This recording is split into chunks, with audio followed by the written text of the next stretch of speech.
You bet your ass I did. Yeah, all in. All in on believers. All in on the believers side. Oof, holy shit. Well, I hope y'all got off, because I got off. Zero Wing, did you say, iOS? At some point.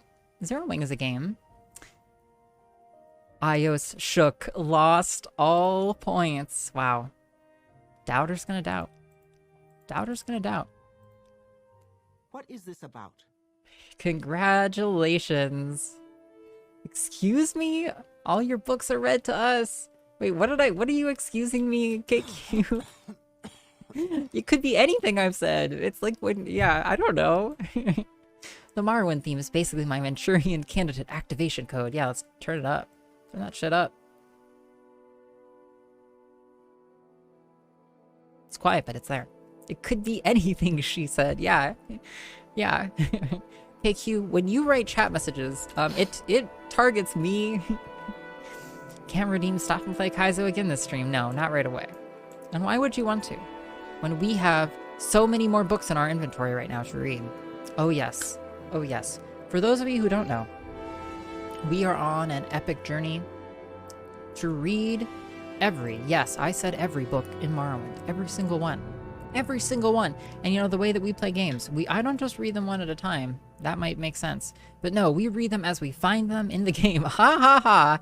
You're still in this bookstore? Yes, Thor, we started in this bookstore, and god damn it, we're gonna end this bookstore. Are you allowed to read the pornography? You know, there hasn't been much fantasy pornography available. Yet, at least Andromeda, but I'm looking. I'm looking. Hey, Trappy, welcome. It's good to see you. Yeah, we did spend 4 hours in this bookstore yesterday on Thursday, in which time we read like 25 books. We are now at 60. I'm pointing at this top left cell. We're at 60 out of approximately 250 books. Okay, the green is the books we have read. Look how much progress we made. Okay, we're almost a quarter of the way through all of the books. Doesn't it just give you this, just a sense of, just, you know, catharsis, doesn't it? No? Well, too bad, because that's what we're doing. This is going to be a really strange stream when we run out of books here. Yeah, I don't know. I don't know what comes next. We live here now. That's where the books are, in the bookstore. The game just makes sense, Paleo. The Arcturian Heresy. Okay, we go over. We look up the This one is actually not even on here, which makes me annoyed.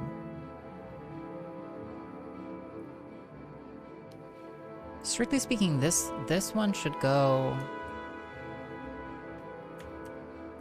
This one should go before R.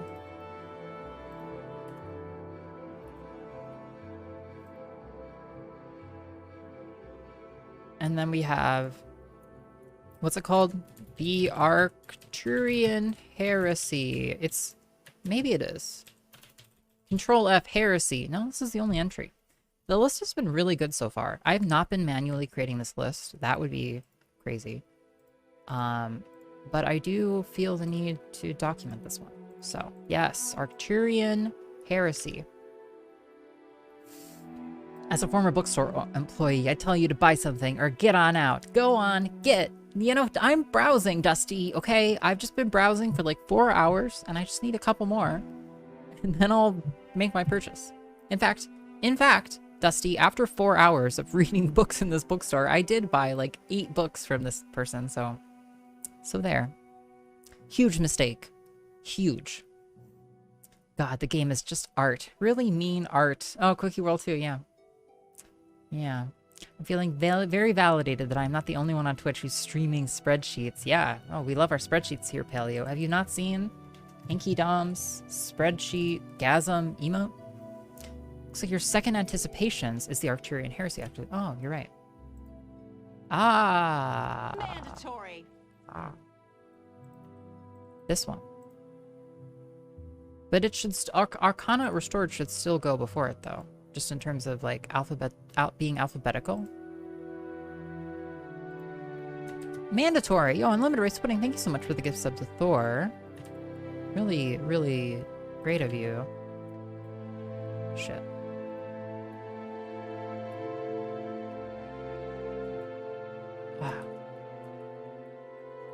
Wow. Okay. I wanna, okay. I get confused. I usually work on a Mac, okay? I get confused with the hotkeys. Don't judge me. Yes. Yes. Archon, 1 second.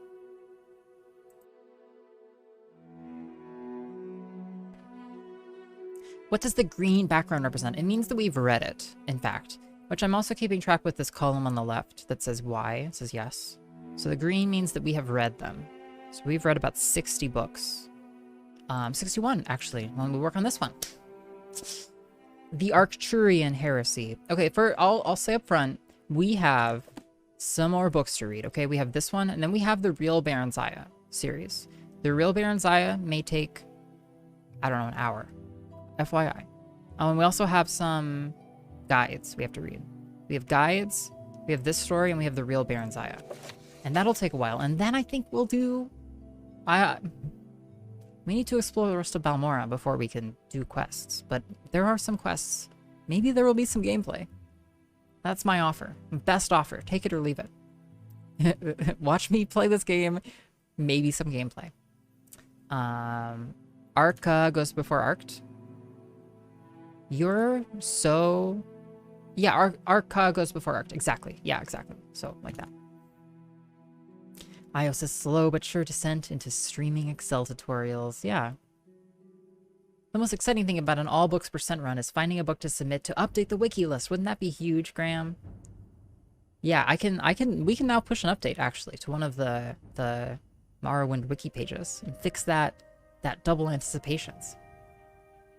Like when Molag Bal and Vivek compare their spear size. You know, I don't even want to imagine the Rule 34 that exists of, like, Morrowind's mythological gods. Don't even want to... You aren't updating it manually? I am updating it manually, yeah. Don't even want to think about it. Just don't sit in the comfy chairs. Leave those for paying customers. Hey, Cassie, it's good to see you. Unlimited rice pudding! Oh my god, thank you for these gift subs. Mandatory for everybody. I honestly wonder if anyone has ever actually done this. I believe, definitely have. There have been some YouTubers that have done some read-throughs like this, but it can't be that many people, right? The people who made the game, probably, maybe, I guess. The editors of this text. The Underking Ysmir, Kingmaker. With his god destroyed, Wolfhearth finds it hard to keep his form. He staggers out of Red Mountain to the battlefield beyond. The world has shaken, and all of Morrowind is made of fire. A strong gale picks up and blows his ashes back to Skyrim. Wolfhearth adopts and is adopted by the Nords then. Ysmir the Grey Wind, the Storm of Kine, but through Lorkhan he lost his national identity. All he wants the Nords for is to kill the Tribunal. He raises a storm, sends in his people, and is driven back by Tribunal forces.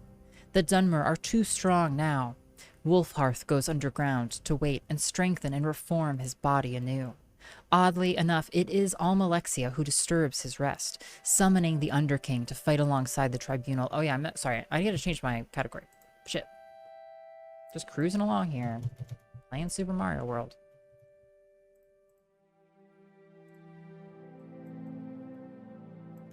Mandatory. Nice. Paleontologizing, you know, thank you for the gift sub to Plain True. Look at all these mandatory subscription for you, Plain True. Deal with it. Deal with all of those nice emotes you get and stuff, and your old subscriber badge and all of the above. Thank you, Paleo, for that. The Real Baron Zaya had porn in Daggerfall, but I think they edited it for Morrowind. We'll see, Andromeda, I guess. Wow, censorship in my video game. I'm gonna. Nice. Oddly enough, it is Almalexia who disturbs his rest, summoning the Underking to fight alongside the Tribunal against Adasum, Dir Kamal, the Akaviri demon. Wolfhearth disappears after Adasum is defeated and does not return for 300 years. Okay, so I've been thinking about the different genres of fiction that we're reading as we're reading these books. Because what the writers have done, actually, is they've, like, taken maybe a dozen different, like, writing styles and, like, narrative tropes and made books in those styles, right? So this one is of the style of, like, it's like legend, right? Almost, or it's like word of mouth legend. It reminds me of, yeah, of like Greek mythology, but it's like mythology, I think, almost. Oddly enough, it is Almalexia who disturbs his rest, summoning the Underking to fight alongside the tribunal. Okay, yeah. Wolfhearth disappears after Adasum is defeated and does not return for 300 years. It is the rumbling of the Greybeards that wake him. Though the Empire has crumbled, there are rumors that a chosen one will come to restore it. This new emperor will defeat the elves and rule a united Tamriel. Naturally, Wolfhearth thinks he is the figure of prophecy. He goes directly to High Hrothgar to hear the Greybeards speak. When they do, Ysmir is blasted to ash again. He is not the chosen one. It is a warrior youth from High Rock. As the Grey Wind goes to find this boy, he hears the Greybeards' warning. Remember the color of betrayal, King Wolfhearth. What?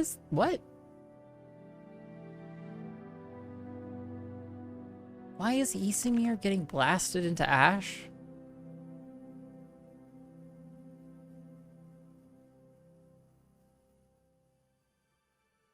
He raises a storm.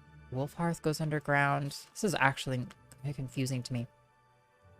Fugaro died into ash. Yeah, seriously, Andromeda. Hey, welcome, Flynn. It's so good to see you. My dream job would be writing an epic poem for a game like Morrowind. Ahoy there. Ahoy there. Hey, Science. That's the kind of shit they're doing here, though, Graham. It's like literally, like, I feel like they sent a team of writers off to research for like 18 months or something, and they came back with all of this. It's amazing. The Western Reach was at war. Cuchulainn, the king of Falkreath in West Cyrodiil, was in a bad situation. To make any bid at unifying the Colovian estates, he needed to secure his northern border, where the Nords and Reachmen had been fighting for centuries. He allied with Skyrim at the Battle of Old Hroldan. Leading his forces was Hjalti Earlybeard. Hjalti was from the island kingdom of Alcir in High Rock and would become Tiber Septim, the first emperor of Tamriel. Hjalti was a shrewd tactician, and his small band of Colovian troops and Nord berserkers broke the Reachman line, forcing them back beyond the gates of Old Hroldan. A siege seemed impossible, as Hjalti could expect no reinforcements from Falkreath. That night, a storm came and visited Hjalti's camp. It spoke with him in his tent. At dawn, Hjalti went up to the gates, and the storm followed just above his head. Arrows could not penetrate the winds around him. He shouted down the walls of Old Hroldan, and his men poured in. After their victory, the Nords called Hjalti Talos, or Stormcrown. Cuchulainn, with his new invincible general, unifies West Cyrodiil in under a year. No one can stand before Hjalti's storms. The Underking knows that if Hjalti is to become Emperor of Tamriel, he must first capture the Eastern Heartland. Hjalti uses them both. He needs Cuchulainn in the Colovian estates, where foreigners are mistrusted. It is obvious why he needs Ysmir. They march on the east. Is it obvious? The battle mages surrender before their armies, and they take the citadel. Before Cuchulainn can be crowned, Hjalti secretly murders him and his loyalist contingent. These assassinations are blamed on the enemies of Cuchulainn, which, for political reasons, are still the Western Reach. Zurin Arctis, the Grand Battle Mage, not the Underking. What is this? Then crowns Hjalti as Tiber Septim, new emperor of all Cyrodiil. After he captures the imperial throne, Septim finds the initial administration of a fully united Cyrodiil a time-consuming task. He sends the Underking to deal with imperial expansion into Skyrim and High Rock. Ysmir, mindful that it might seem as if Tiber Septim is in two places at once, works behind the scenes. This period of level-headed statesmanship and diplomacy, this sudden silence, heretofore unknown in the roaring tales of Telosian conquest, are explained away later. The assassination story is embroidered. Now it is popularly Talos's own throat that was cut. The glowing cat hole. What could be? What could be knocking on our cat hole door?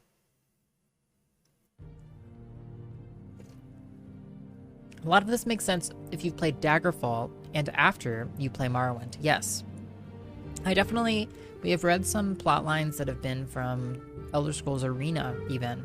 I think Baron Zaya is part of Elder Scrolls Arena, is what we're discovering. The human kingdoms are conquered, even Hammerfell, whose capture was figured to be an arduous task. The Underking wants a complete invasion, a chance to battle their foreign wind spirits himself, but Tiber Septim refutes him. He has already made a better plan, one that will seem to legitimize his rule. Cyrodiil supports the losing side of a civil war and are invited in. Finally, the Empire can turn its eyes onto the elves. The Underking looks like a Stargate. Yeah, a little mini Stargate right there. It's just a foot level. The Underking continues to press on Tiber Septim the need to conquer Morrowind. The Emperor is not sure that it is a wise idea. He has heard of the Tribunal's power. The Underking wants his vengeance, and reminds Tiber Septim that he is fated to conquer the elves, even the Tribunal. Arctis advises against the move, but Septim covets the ebony in Morrowind, as he sorely needs a source of capital to rebuild Cyrodiil, after 400 years of war. You played Underking, didn't you, iios? Or was that Jump Tail? One of the above. Paleo. One or the other, I can't remember. The Underking tells him that, with the Tribunal dead, Septim might steal the Tribunal's power and use it against the High Elves, certainly the oldest enemies of Lorkhan, predating even the Tribunal. Yeah, I had a great day, by the way, Belinda. I had an absolutely lovely day. I got to hang out with some friends and chill the fuck out. Yesterday I had off, actually, very luckily, and it was just one of the most chill. It was actually a day I was just like, man, I didn't do anything. It was great today. That's not totally true. I did some stuff, but I felt stupendous about how much relaxation I got to do. You're welcome, Eduardo. Somerset Isle is the farthest thing from Tiber Septim's mind. Even then, he was planning to send Zura and Arctis to the King of Alinor to make peace. The Ebony Need wins out in the end. The Empire invades Morrowind, and the Tribunal give up, when certain conditions of the armistice include not only a policy of non-interference with the Tribunal, but also, in the Underking's eyes, a validation of their religious beliefs. Ysmir is furious. He abandons the Empire completely. I'm sorry, is Ysmir the Underking? It's not 100% clear to me yet. He abandons the Empire completely. This was the betrayal the Greybeards spoke of, or so he thinks. Without the Underking's power, all ideas of conquering Tamriel vanish. Would have been nice, Septim thinks, but let's just worry about Cyrodiil and the human nations. Already there is a rebellion in Hammerfell.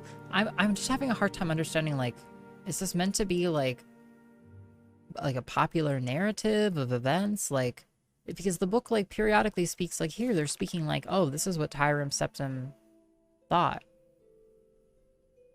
Tiber Septim. Like, so it's hard for me to tell if this is, like, actually, like, propaganda of some kind. Pieces of Numidium trickle in, though. Tiber Septim, always fascinated by the dwarves, has Zura and Arctis research this grand artifact. In doing so, Arctis stumbles upon some of the stories of the war at Red Mountain. He discovers the reason Numidium was made and some of its potential. Most importantly, he learns the Underking's place in the war, but Zura and Arctis was working from incomplete plans. He thinks it is the heart of Lorkhan's body that is needed to power the Numidium. Really getting into the books now, huh? Wrestling with interpretations? Yeah, I'm buying it, Delta. My belief is suspended. It's like fucking levitating, you know? It's like defying physics is how suspended it is right now. I take it to mean that nobles are told to read this and the easy-to-read parts are the propaganda. I kind of agree, Graham. Yeah, it's like intermixed with some, like, there's like a vein of actual historical events here mixed in with, like, here's like our convenient excuse for what happened here, and like there's like a little bit of analysis and stuff. It's curious. While Zura and Arctis is raving about his discovery, the prophecy. You know what I wish I had done, Delta, if I had thought first would have been for us to, like, analyze each book in terms of the kind of tropes it's trying to touch on, in terms of like literary tropes. This one is not as perfect of an example, but some of them are like, just, I feel like there are certain buckets of kinds of writings here. You know, there's like writings by this age, about this age, writings by this age about past ages, writings from past ages about past ages, and there's all level of like intended sort of like accuracy or quality of scholarship, all kinds of levels of accuracy of scholarship. This book is basically someone's conspiracy theory diary. I agree, Andromeda. That is literally what this feels like. While Xeran Arctis is raving about his discovery, the prophecy finally becomes clear to Tiber Septim. This new medium is what he needs to conquer the world. It is his destiny to have it. He contacts the Underking and says he was right all along. They should kill the tribunal, and they need to get together and make a plan. While the Underking was away, he realized the true danger of Dagoth-Ur. Something must be done, but he needs an army, and his old one is available again. The trap is set. I had no idea this was a textual criticism video game. Oh, it's whatever you want it to be, Paleo. It is when we play it. I guess it could be read as like here's the old English that's written in the more complex form, and then here's the translated to modern day English that's written in more editorial form. Yeah, maybe this is a summary of some other text, right? Maybe. It's kind of what it reads like. The Underking arrives and is ambushed by Imperial guards. As he takes them on, Xeran Arctis uses a soul gem on him. With his last breath, the Underking's heart roars a hole through the battle mage's chest. The Underking's heart roars a hole through the battle mage's chest? I'm just imagining like my heart leaping out of my chest and blowing a hole right through, you know, some, you know, battle mage. But I'm literally imagining the Underking's heart leaping out of his chest and into someone else's. In the end, everyone is dead. The Underking has reverted back to ash again? God damn it. And Tiber Septim strolls in to take the soul gem. When the Elder Council arrives, he tells them about this second attempt on his life, this time by his trusted battle mage, Xeran Arctis, who is attempting a coup. He has the dead guards celebrated as heroes. Wow, Tiber Septim is a piece of shit. Wow. Even the one who was blasted to ash, ... He warns Cyrodiil about the dangers within, but says he has a solution to the dangers without. The Mantella. The Numidium, while not the god Tiber Septim and the Dwemer hoped for, the Underking was not exactly Lord Khan, after all. It does the job. After its work on Somerset Isle, a new threat appears. A rotting, undead wizard who controls the skies. Oh no. Oh no. Jeez. He blows the Numidium apart. No, not a wizard who controls the skies. Soul gems allow you to own a heart that is not from your own body, sort of. They literally can hold on to your soul, basically. King of worms. He blows the Numidium apart, but it pounds him into the ground with its last flailing, leaving only a black splotch. The Mantella falls into the sea, seemingly forever. Meanwhile, Tiber Septim crowns himself the first emperor of Tamriel. He lives until he is 108, the richest man in history. All aspects of his early reign are rewritten. Still, there are conflicting reports of what really happened, and this is why there is such confusion over such questions as, why does Al-Sir claim to be the birthplace of Talos, while other sources say he came from Atmora? Why does Tiber Septim seem to be a different person after his first roaring conquests? Why does Tiber Septim betray his battle mage? Is the Mantella the heart of the battle mage, or is it the heart of Tiber Septim? Tiber Septim is succeeded by his grandson, Pelagius I. Pelagius is just not of the same caliber. In truth, he's a little nervous with all these provinces. Then an advisor shows up. I was friends with your grandfather, the Underking says. He sent me to help you run the empire. Dun, dun, dun! Right? I don't understand. I actually don't understand most of that book. Okay. Guide to Aldrune. Atmora is an impossible place, though. It existed, but it makes sense that no one would know for sure. Fascinating. Yeah, soul gems literally in this game are kind of like you use them to capture souls of dead things, and then you use those souls to power magic. Kind of sounds like magic is evil, doesn't it? But, you know, yeah. Mainly, I think you're supposed to capture the souls of, like, evil creatures. Paleo hip to the trendy games, obviously. Yeah, Paleo's all about it. You know, Paleo goes deep. Paleo's on Steam. Paleo is part of the advertisement for Dinosaur Fossil Hunter, no less. Shimmering Isles. Not to be confused with the Shivering Isles. Yeah, that's different. So we're looking at Aldrune. About where it's north of us in Balmora, but it's still on the west coast. Smuggler's Coast, Narmak is on an island. Caldera is a town north of us. So there's a mountain range that you can't cross directly to Buckmouth Fort, and you walk between the mountains and hang a right to Aldrune, which is right next to the Ghost Fence, to Margon and to Nisus. Okay. Principal districts of Aldrune. Everyone knows Soul Trap is for breaking the game and giving you infinite mana. Wait, is that how it works? But not in Open Morrowind? Shit. My exploits! My exploits! Ah, yes, they were definitely right. Okay, that's why it rings a bell. We were talking about this, Graham. I recall now. Sadly, no black soul gems in Morrowind. Are those, like, infinitely rechargeable or something, Andromeda? Aldrune is the district seat of House Redoran and one of the largest settlements on Vardenfell. The three principal districts are Aldrune Town, Aldrune under Scar, and Buckmouth Fort. Aldrune Town is a large settlement in the Redoran village style, built of local materials, with organic curves and undecorated exteriors inspired by the landscape and by the shells of giant native insects. Most guild halls, corner clubs, and merchants are sited in the southwest corner of town, convenient to Westgate and the Strider Port, while the temple is located on high ground to the east and surrounded by a residential section. You know, like, it blows my mind. Okay, so they, in terms of their development cycle here, so they had to have their geography locked in. Not even just geography, but also, like, visual design. You know, like, geography and visual design of every city here locked in, so that then writers could come in and writers could, like, put together, like, the temple is on high ground to the east, and, like, I don't know if they, like, I'm so curious about the development process that will allow them to get, like, directionally accurate text like this.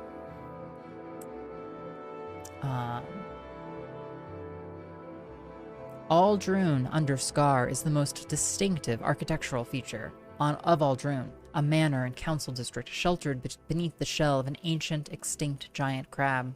The large carapace encloses a central dome, from which radiate the entrances to the Redoran council chambers, the manors of the Redoran councilors, and shops of a few upscale merchants. It's on a different engine. I didn't realize it was Open Morrowind was like a totally different engine. Like, I knew it was like modified, but it was probably one of the things they intentionally fixed. I think I installed a patch that probably targeted it. Oh, black soul gems absorbed people's souls. Gotcha, okay. Whereas in here, you just have to absorb, like, animal or, like, I don't know, skeleton or some other souls. If you're insufficiently warm, clothing is opalescent. The Isles can be both shivering and shimmering. Yeah. Yeah, it's a yes and. Wise. Wise. I'm not sure that I've seen very much opalescent clothing, though, Katanen. What's Steam? It's just this, bring. I'll tell you later, Paleo. iios is as cracked as she is jacked. I saw her at Twitch HQ the other day that's doing true. some coding wizardry on the computer. I was. I asked what code she was writing and she said I'm just hacking the mainframe so Twitch will send cheese care packages to all my Twitch subs. You woo. Then she bigged out off the server. I did. I bigged right on out. And all y'all are gonna get cheese packages.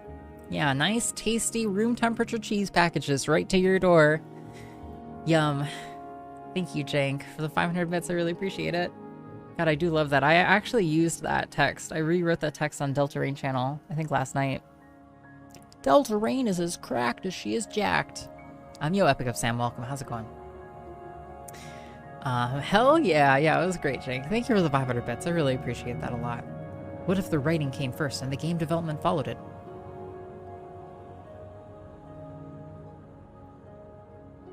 No, I feel like that's too risky. Like, I feel like the writing, I feel like you would want the writing to be accurate to the game instead of the game to be accurate to the writing. Big fan of how we successfully converted the word big into a verb. Yeah, you invented that, Jay. You did it. Buckmouth Fort is the Imperial Legion garrison for the district. The strong walls and towers of this western fortress lies a short distance to the south of Aldrune town, through Southgate, behind the Mages Guild. Services. House Redoran services are in the Council House and Councilor's Manors of Aldrune under Scar. The Aldrune Temple on the east side of town provides service for temple worshippers. Buckmouth Fort offers services to the Imperial Legion and devotees of the Imperial cult. Subs for cheese! Yeah, get on in here, Africa Sam, get on in here. Converted. It's the new meta, Jay. Yeah, it's bigger than you. Big Jaying, yeah. The rating's not 100% accurate to the game, but a lot of it is due to the world being artificially small. That makes sense, Andromeda. I mean, I think even for them to be like 70-80% accurate with this text is really impressive to me. Over on the big Photic channel, the Aldrune, yes. Buckmouth Fort, including an Imperial altar. The guild halls of the Fighters Guild and Mages Guild are near the South Gate. Pricey but high-quality clothier, alchemist, and enchanter shops are under Scar as well. Commodities at reasonable prices, but with smaller selections, are available from the smith, clothier, trader, pawnbroker, and bookseller near the entrance to Aldrune under Scar. The Ald Scar Inn and the Council Club Corner Club are found to the west, near Westgate and the Siltstrider Port. The Rat in the Pot Corner Club is in South Aldrune, near the guild halls. Notable figures. All 6 Redoran councillors, Brara Morvain, Hularin Ramoran, Athan Serethi, Garisa Lethri, Minor Aerobar, and Bolvin Venom, have manor residences in Aldrune under Scar. Edwina Elbert is the Mages Guild steward, and Perseus Mercius, Perseus Mercius, has recently become the Fighters Guild steward. Old Methal Saran is an eminent temple priest and scholar. Reza Pulia is commandant of Buckmouth Fort, but Imsim the Dreamer is the chapter steward. The Red Guard Heen is the priest of the Imperial cult. Goran Andarisis is the guild steward of the Morag Tong, whose guild hall is found in Aldrune under Scar. If they truly planned all this out, that's impressive. It's like accurate. It's actually accurate, Euro. And once we finally finish reading books and start to walk around the game, we'll find out. Travel and transportation. Roads lead northwest to Margon and Nice's villages, and by a circuitous western route to Caldera, Balmora, and points south. The road to Balmora swings northwest to avoid the barren wastes and curves around towards the west until it heads south again to Caldera. Between Aldrune and Caldera are many side paths. Watch for signposts or you'll get lost. The Siltstrider Port is along the western town wall, north of Westgate. Siltstrider service goes from Aldrune to Balmora, Nisus, Cool, or Margon. Guild's guides at the Mages Guild teleport you to Balmora, Vivek, Caldera, and Sadrith Mara for a modest fee. Narmak is a long and exceptionally unpleasant walk west to the coast, and then south. There are no trails or marked routes. Casual travelers ill-equipped for the attacks of wild beasts and brigands should keep to the roads and travel services. Ooh, spicy. Narmak is a bad walk, huh? Okay. That was Guide to Aldrune with a G, which, lucky for us, is included in this list. Yes.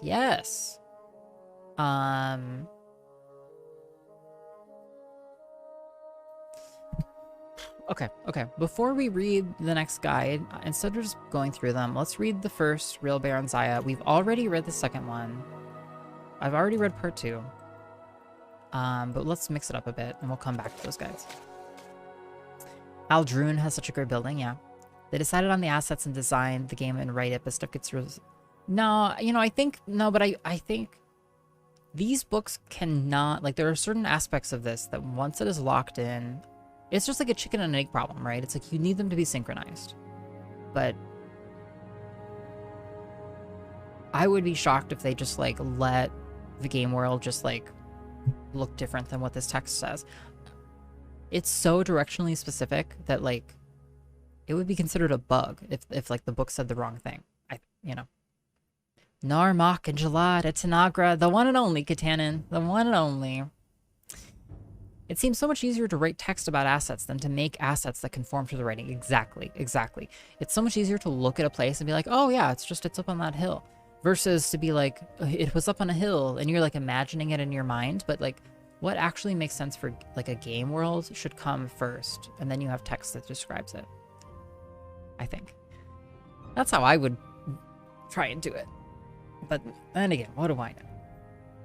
Yes, The Real Baronziah, Part 1, Anonymous.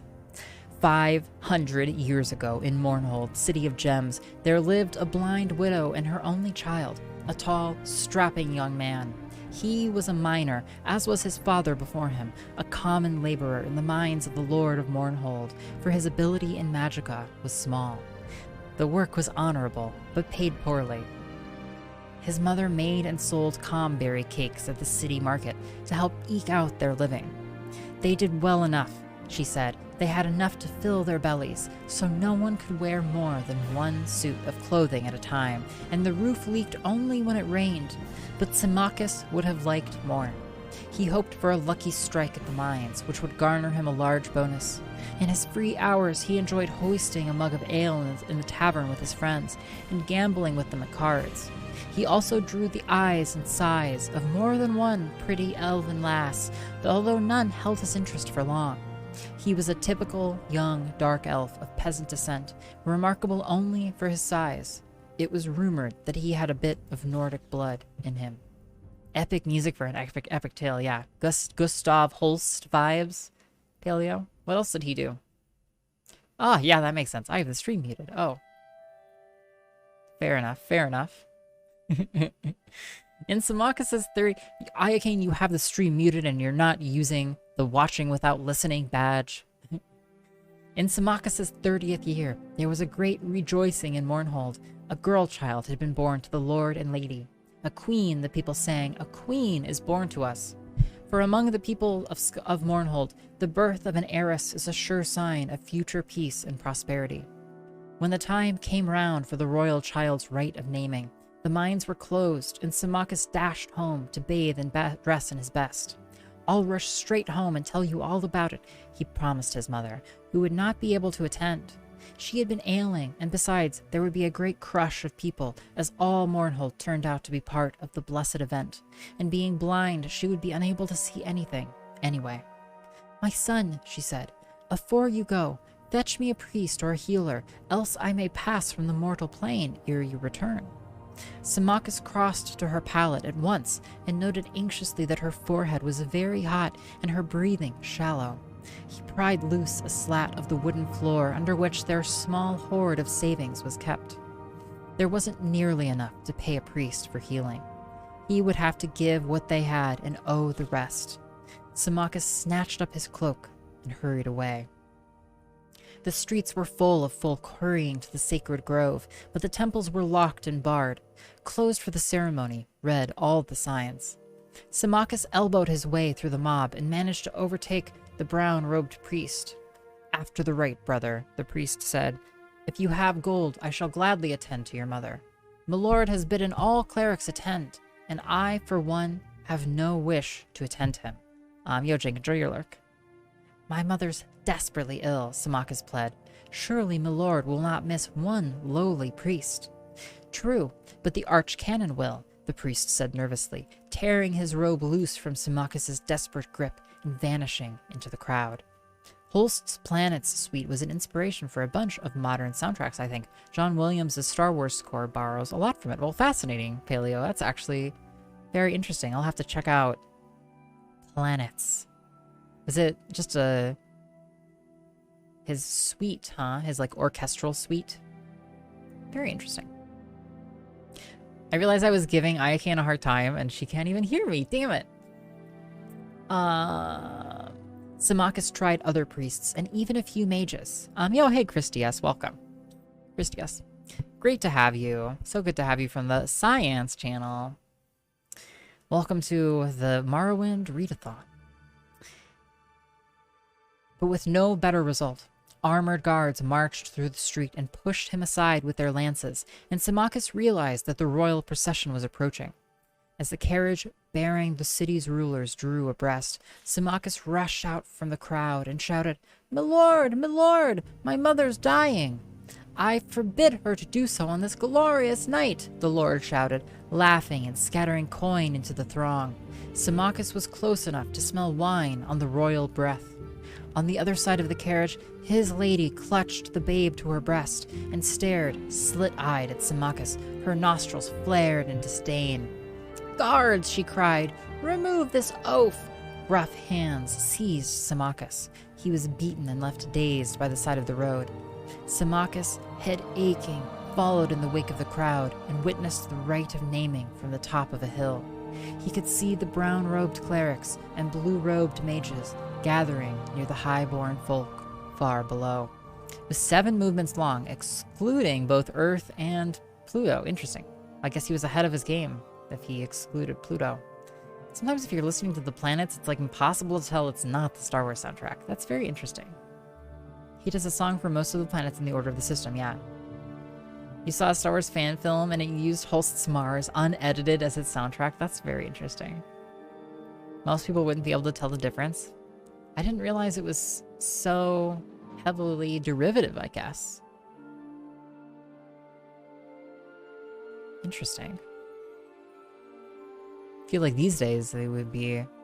Holst would sue the hell out of Williams for, you know, I don't know, if they're that similar. It's incredible. You should check it out. Baranzaya. The name can't... Well, I'm just saying, they don't play, you know, Holst's Planets suite in high schools. You know, they play, you know, John Williams' soundtrack. So... Yo, Sessa! Dance for me, Sessa! Dance for me. Yes. Keep going. Very nice. Very nice, Sessa. Thank you. Thank you for the sub. Have to dance for it. So good to have you, Sessa. I hope you're having a wonderful, wonderful evening. We're deep into our Morrowind book reading, as before. Baranzaya. The name came dimly to Symmachus' ears as the high priest lifted the swaddled babe and proffered her to the twin moons on either side of the horizon. Joan rising, Jode setting. Or is it Joni and Jody? You know, why haven't we ever gone to the moons of Tamriel, is what I'm saying, okay? Holst died in like the 30s, though? Ah, I see, interesting. It would have absolutely been actionable. Oh, okay, but it was actually open. Okay, very interesting. I'm learning so much. Nice, Sessa, very nice. Behold, the Lady Baranzaya, born to the land of Mournhold. Grant her thy blessings and thy counsel, ye kind gods, that she may ever rule well over Mournhold, its ken and its weal, its kith and its ilk. Bless her, all the people intoned, along with their lord and lady, hands upraised. Only Symmachus stood silent, head bowed, knowing in his heart that his dear mother was gone, and in silence he swore a mighty oath that he should be his lord's bane, and in vengeance for his mother's needless death, the child Baranzaya he should have for his own bride, and that his mother's grandchildren should be born to rule over Mournhold. Wow, origin story. Okay, so this is why Symmachus is such a baddie. After the ceremony, he watched impassively as the royal procession returned to the palace. He saw the priest to whom he'd first spoken. The man came gladly enough now in return for the gold Symmachus had, and a promise of more afterward. They found his mother dead. The priest sighed and tucked the pouch of gold coins away. "I'm sorry, brother. It's all right. You can forget the rest of the gold. There's aught I can do here. Likely..." Give me back my money," Symmachus snarled. "You've done naught to earn it." He lifted his right arm threateningly. The priest backed away, about to utter a curse, but Symmachus struck him across the face before more than 3 words had left his mouth. He went down heavily, striking his head sharply on one of the stones that formed the fire pit. He died instantly. Symmachus snatched up the gold and fled the city. As he ran, he muttered one word over and over, like a sorcerer's chant. "Baranzaya," he said. "Baranzaya. Baranzaya." Dun dun dun! You used to have some hosts in some old YouTube videos. Nice, Failio. Jeremy Soule did the Skyrim soundtrack. Did he also do Morrowind? That's a good question, Black Baby. I don't know. But we could look it up, certainly. It does sound similar. That, like, honestly, the music here is one of the highlights, to be honest. It's really good.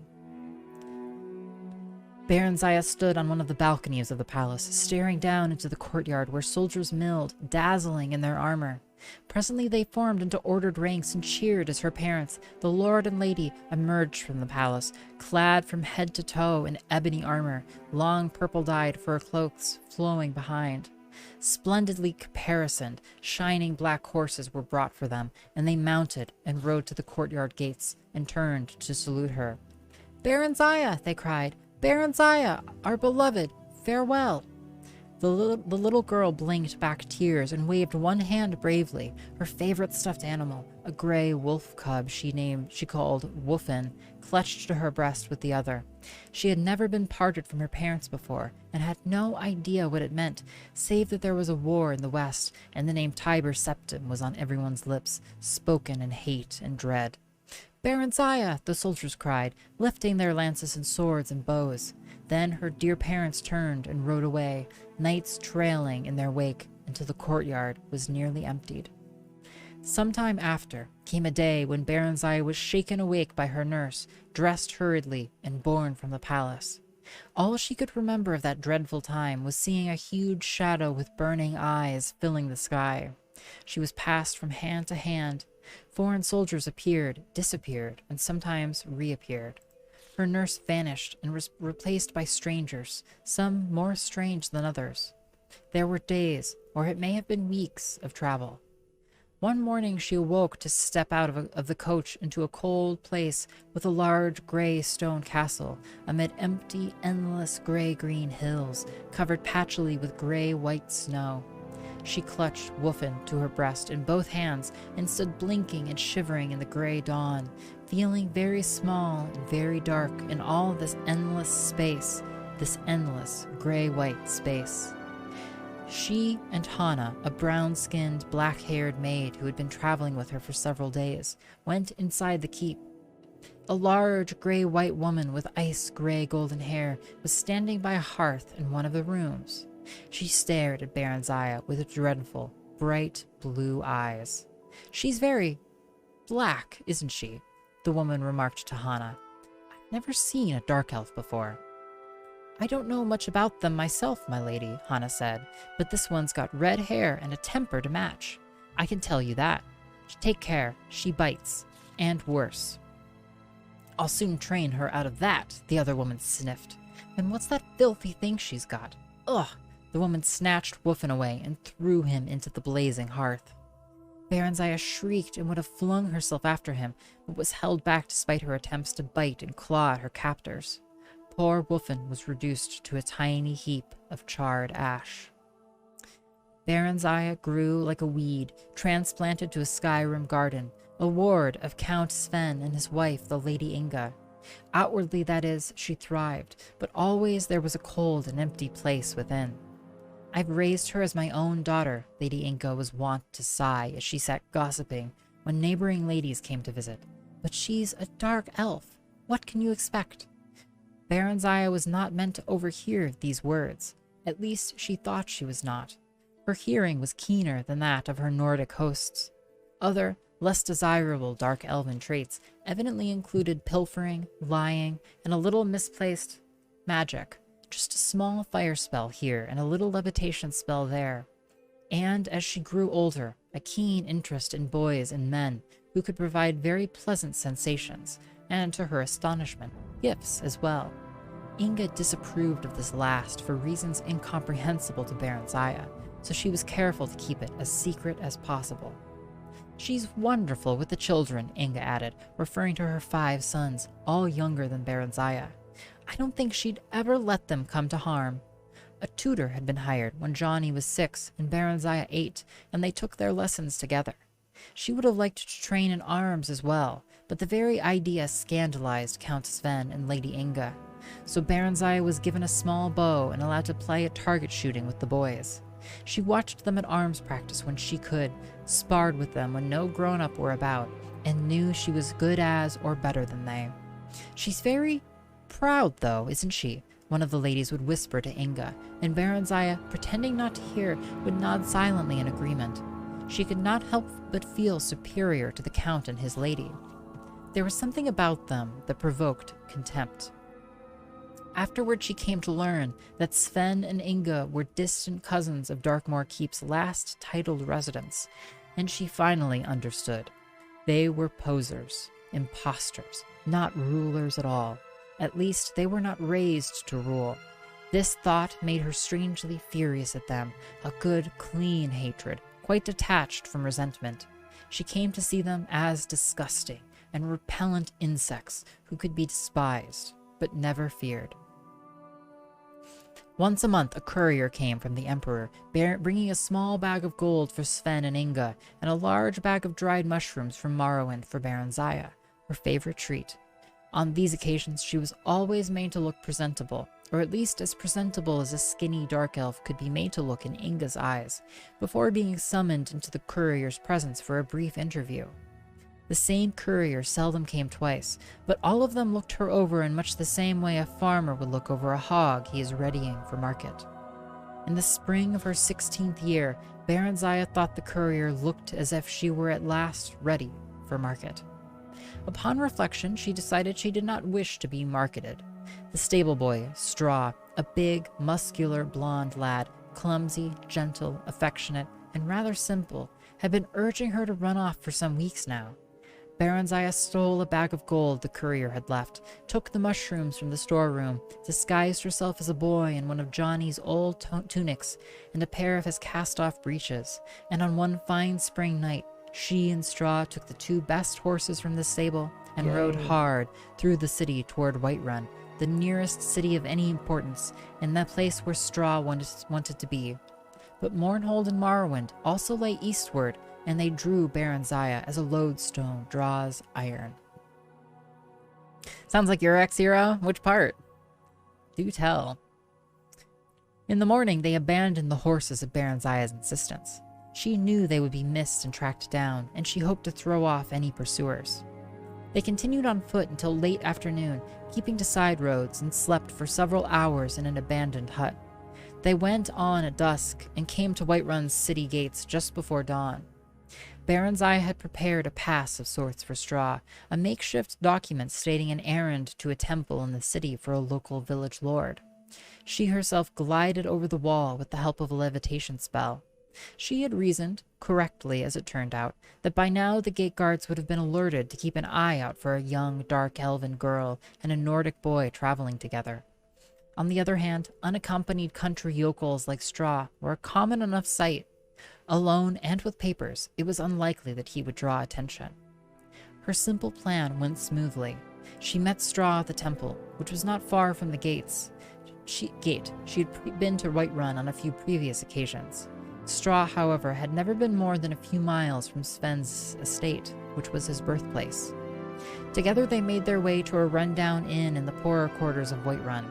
Gloved, cloaked, and hooded against the morning chill, Baranzaya's dark skin and red eyes were not apparent, and no one paid any heed to them. They entered the inn separately. Straw paid the innkeeper for a single cubicle, an immense meal, and 2 jugs of ale. Baranzaya sneaked in a few minutes later. They ate and drank together gleefully, rejoicing in their escape, and made love vigorously on the narrow cot. Afterward, they fell into an exhausted, dreamless sleep. They stayed for a week at Whiterun. Straw earned a bit of money running errands, and Baranzaya burgled a few houses at night. She continued to dress as a boy. She cut her hair short and dyed her flame-red tresses jet black to further the disguise, and kept out of sight as much as possible. There were few dark elves in Whiterun. One day, Straw got them work as temporary guards for a merchant caravan traveling east. The one-eyed sergeant looked her over dubiously. "Huh," he chuckled. "Dark elf, ain't ya? Like setting a wolf to guard the sheep, that is. Still, I need arms, and we ain't going near enough Morrowind, so as ye can betray us to your folk. Our homegrown bandits would as fain cut your throat as mine." The The sergeant turned to give Straw an appraising look. Then he spun back abruptly toward Baronziah, whipping out his short sword. But she had her dagger out in the twinkling of an eye and was in a defensive stance. Straw drew his own knife and circled around to the man's rear. The sergeant dropped his blade and chuckled again. Not bad, kids, not bad. How are you with yon bow, Dark Elf? Baronziah demonstrated her prowess briefly. Aye, not bad tall. And you'll be keen of eye by night, boy, and of hearing tall times. A trusty Dark Elf makes as good a fightin' man as any I could ask for. I know. I served under Symmachus himself before I lost this arm and got invalidated out of the Emperor's army. We could betray them. I know folk who'd pay well, Straw said later as they bedded down for their last night at the ramshackle lodge, or rob them ourselves. They're very rich, these merchants are, Barry. Baronziah laughed. Whatever would we do with so much money? And besides, we need their protection for traveling quite as much as they need ours. We could buy a little farm, you and me, Barry, and settle down, all nice-like. Peasant, Baronziah thought scornfully. Straw was a peasant and harbored nothing but peasant dreams. But all she said was, not here, Straw. We're too close to Darkmoor still. We'll have other chances farther east.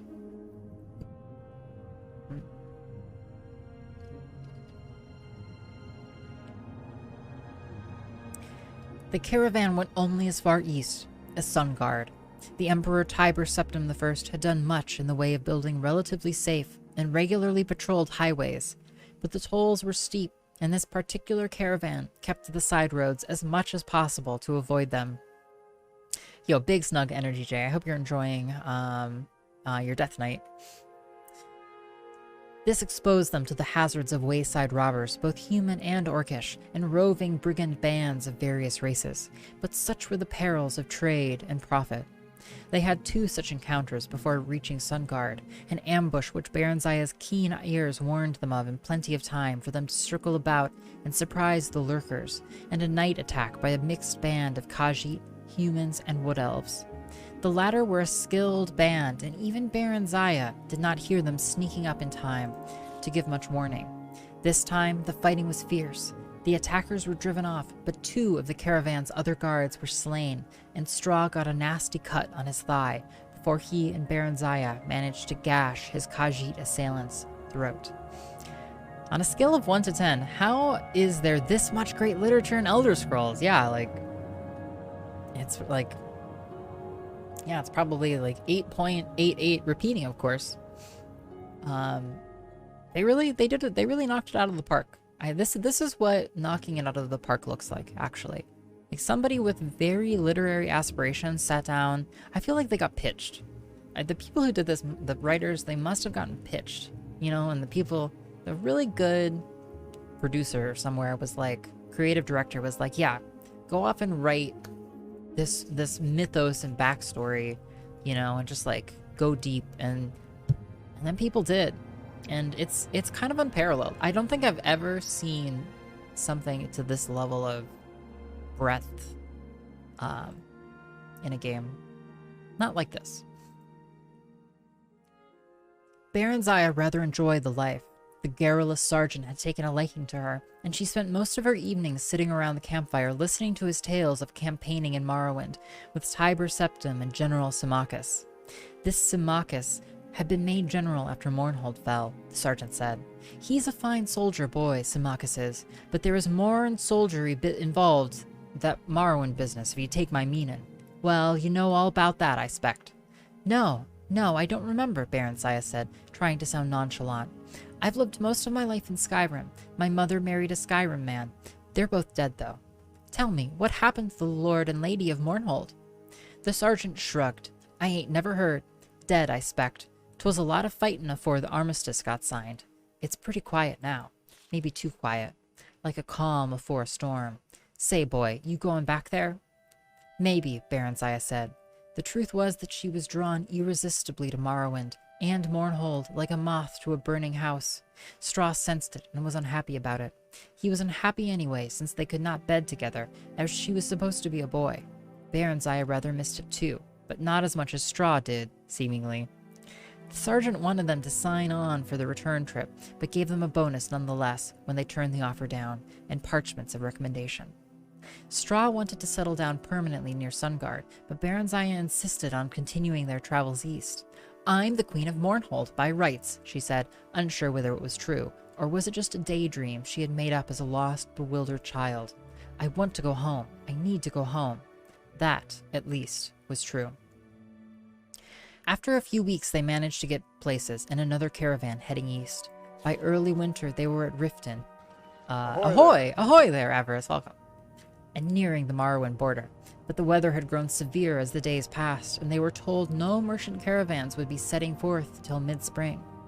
Baronzaya stood on top of the city walls and stared across the deep gorge that separated Riften from the snow-clad mountain wall guarding Morrowind beyond. Barry, Straw said gently. Mournhold's a long way off yet, nearly as far as we've come already, and the lands between are wild, full of wolves and bandits and orcs and still worse creatures. We'll have to wait for spring. There's Silgrad Tower, Barry said, referring to the dark elven township that had grown up around an ancient minaret guarding the border between Skyrim and Morrowind. The bridge guards won't let me across, Barry. They're cracked and jacked Imperial troops. They can't be bribed. If you go alone. I won't try to stop you, but what will you do? Silgrad Tower is full of Imperial soldiers. Will you become a washing woman for them, or a camp follower? No, Baronzaya said slowly, thoughtfully. Actually, the idea was not entirely unappealing. She was sure she could earn a modest living by sleeping with the soldiers. She'd had a few adventures of that sort as they crossed Skyrim, when she dressed as a woman and slipped away from Straw. She'd only been looking for a bit of variety. Straw was sweet but dull. She'd been startled, but extremely pleased when the men she picked up offered her money afterward. Straw had been unhappy about it, though, and would shout for a while, then sulk for days afterward if he caught her at it. He was quite jealous. He'd even threatened to leave her.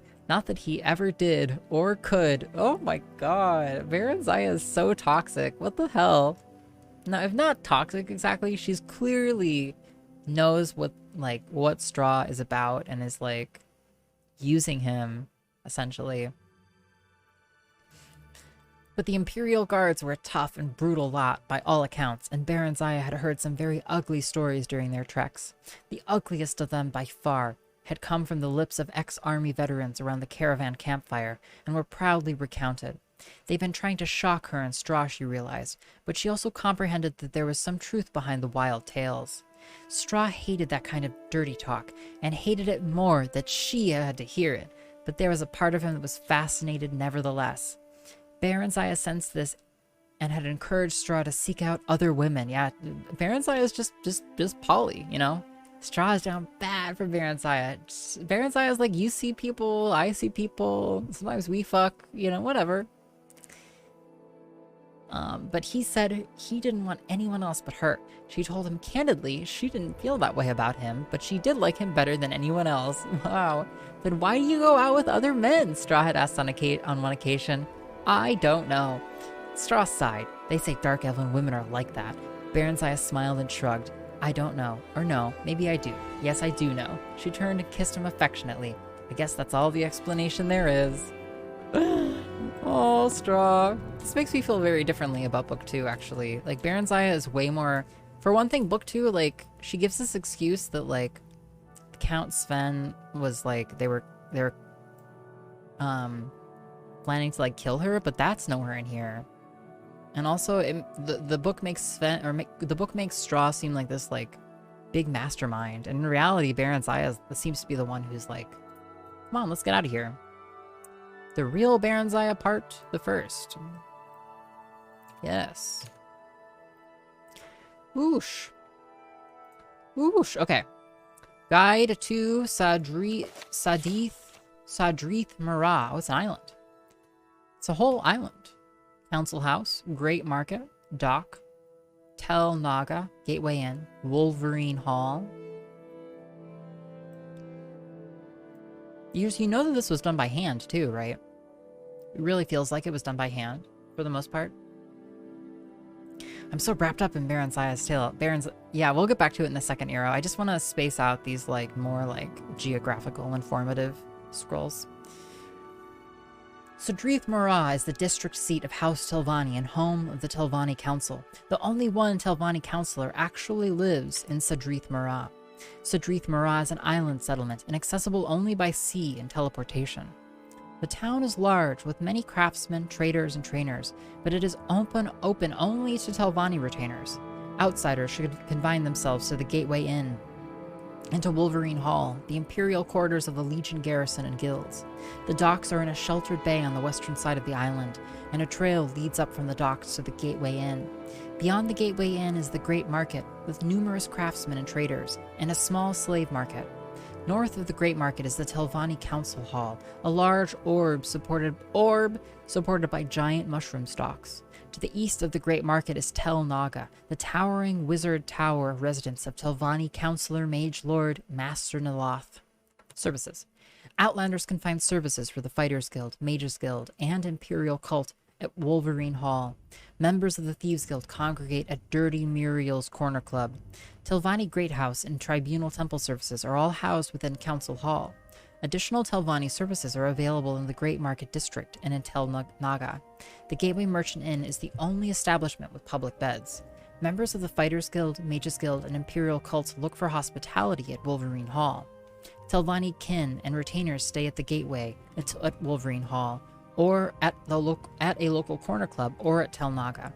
The Great Market has many services and tradesmen, and many others are scattered through town. There are 2 corner clubs, Dirty Muriel's for Outlanders, and Farah's Hole in the Wall for local Dunmer. Tel Naga is Master Niloth's Wizard Tower. Notable figures. If you're not Telvanni or Telvanni retainers, you'll want to know Angaradel, Prefect of Hospitality at the Gateway Merchant Inn, and Airy, Gateway's Publican. At Wolverine Hall, Rundi the Nord is the Fighters Guild Steward, Procyon Nigiliasus is Magus Guild Steward, and Onius Outras is the Imperial Cult Priest. Big Halende, the Thieves Guild boss, makes frequent appearances at Dirty Muriel's Corner Club. Telvanni wizards and retainers visit the council hall to confer with the Telvanni Mouths. Telvanni Mouths are spokesmen for their counselor mage lords. Felisa Ulescent, Galos Methendis, Arara Uvulus, Malam Ryan, Raven Omain, and Deline Arvel, Telvanni Counselor Clerk. Counselor Mage Lord Master Niloth lives in Tel Naga, the wizard tower in the center of town. Transportation. Big Halende.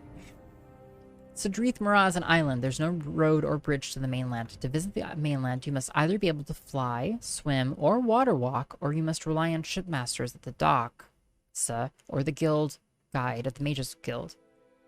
Gal's Arethi at the docks offers ship passage to Ebonheart, Tel Brenora, Tel Mara, or Dagon Fel. Iniel at the Wolverine Hall Mages Guild can teleport you to Aldrune, Vivek, Caldera, and Balmora for a modest fee. Great. Okay, that was Sadrith, the real guide. G? Guide to Sadrith Mara. Making progress, making progress. 64 books read. Okay, y'all know what time it is. Comes for me, you know, when I'm not expecting. I don't know, it goes deek. I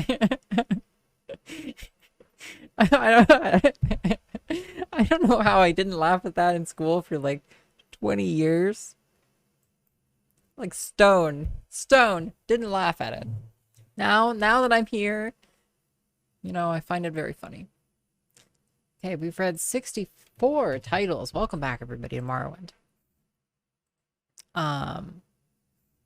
Yeah, I don't know what the deal was with the moms. Thank you, Paleontologizing, for the gift sub to Keladon. Really appreciate that. Welcome everybody back to game. Back to game. We read this? We read this. We read Sadrith Mara. Okay. Did we? I marked it? Guide? Yeah, we did. Okay.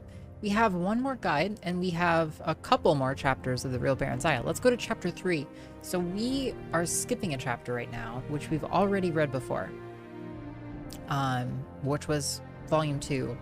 Let me see if I can summarize what happened.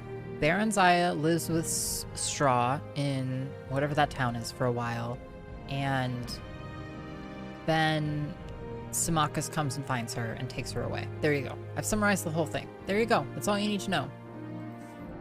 All right, up next. You're doing the chewing through the Morrow Oblivion mod at the moment. It's excellent. That's amazing, Kiladon. I wanted to play the original Morrowind before I did any flavors of it. And then, of course, I inevitably ended up reading literally all of it. We are doing Mario one day. I have a suggestion. I think we should do one episode of Adventures of Sonic the Hedgehog as well. That would be lovely. That would be lovely. I would love to slot that in. Yeah. I will definitely keep that in mind, 10. Is it good? Or is it great? I have to ask. Voiced by Chris Pratt? For what? Or for... Oh, Mario, yeah. Chris Pratt's gonna be a great Mario. You know, Chris Pratt's gonna be the... He's an excellent Mario. Name a better Mario. Name a better candidate for Mario than Chris Pratt. I defy you. The Real Baron Zaya, Part 3. And you can't say Barbarous King, okay? That's not allowed. Okay. I rule it out. That's just too good, you know. It's the perfect Mario. Danny DeVito is a little goblin man. Doesn't have the right build for Mario. You want Mario to be sexy, okay? You want your audience to think like, yeah, I'd fuck Mario.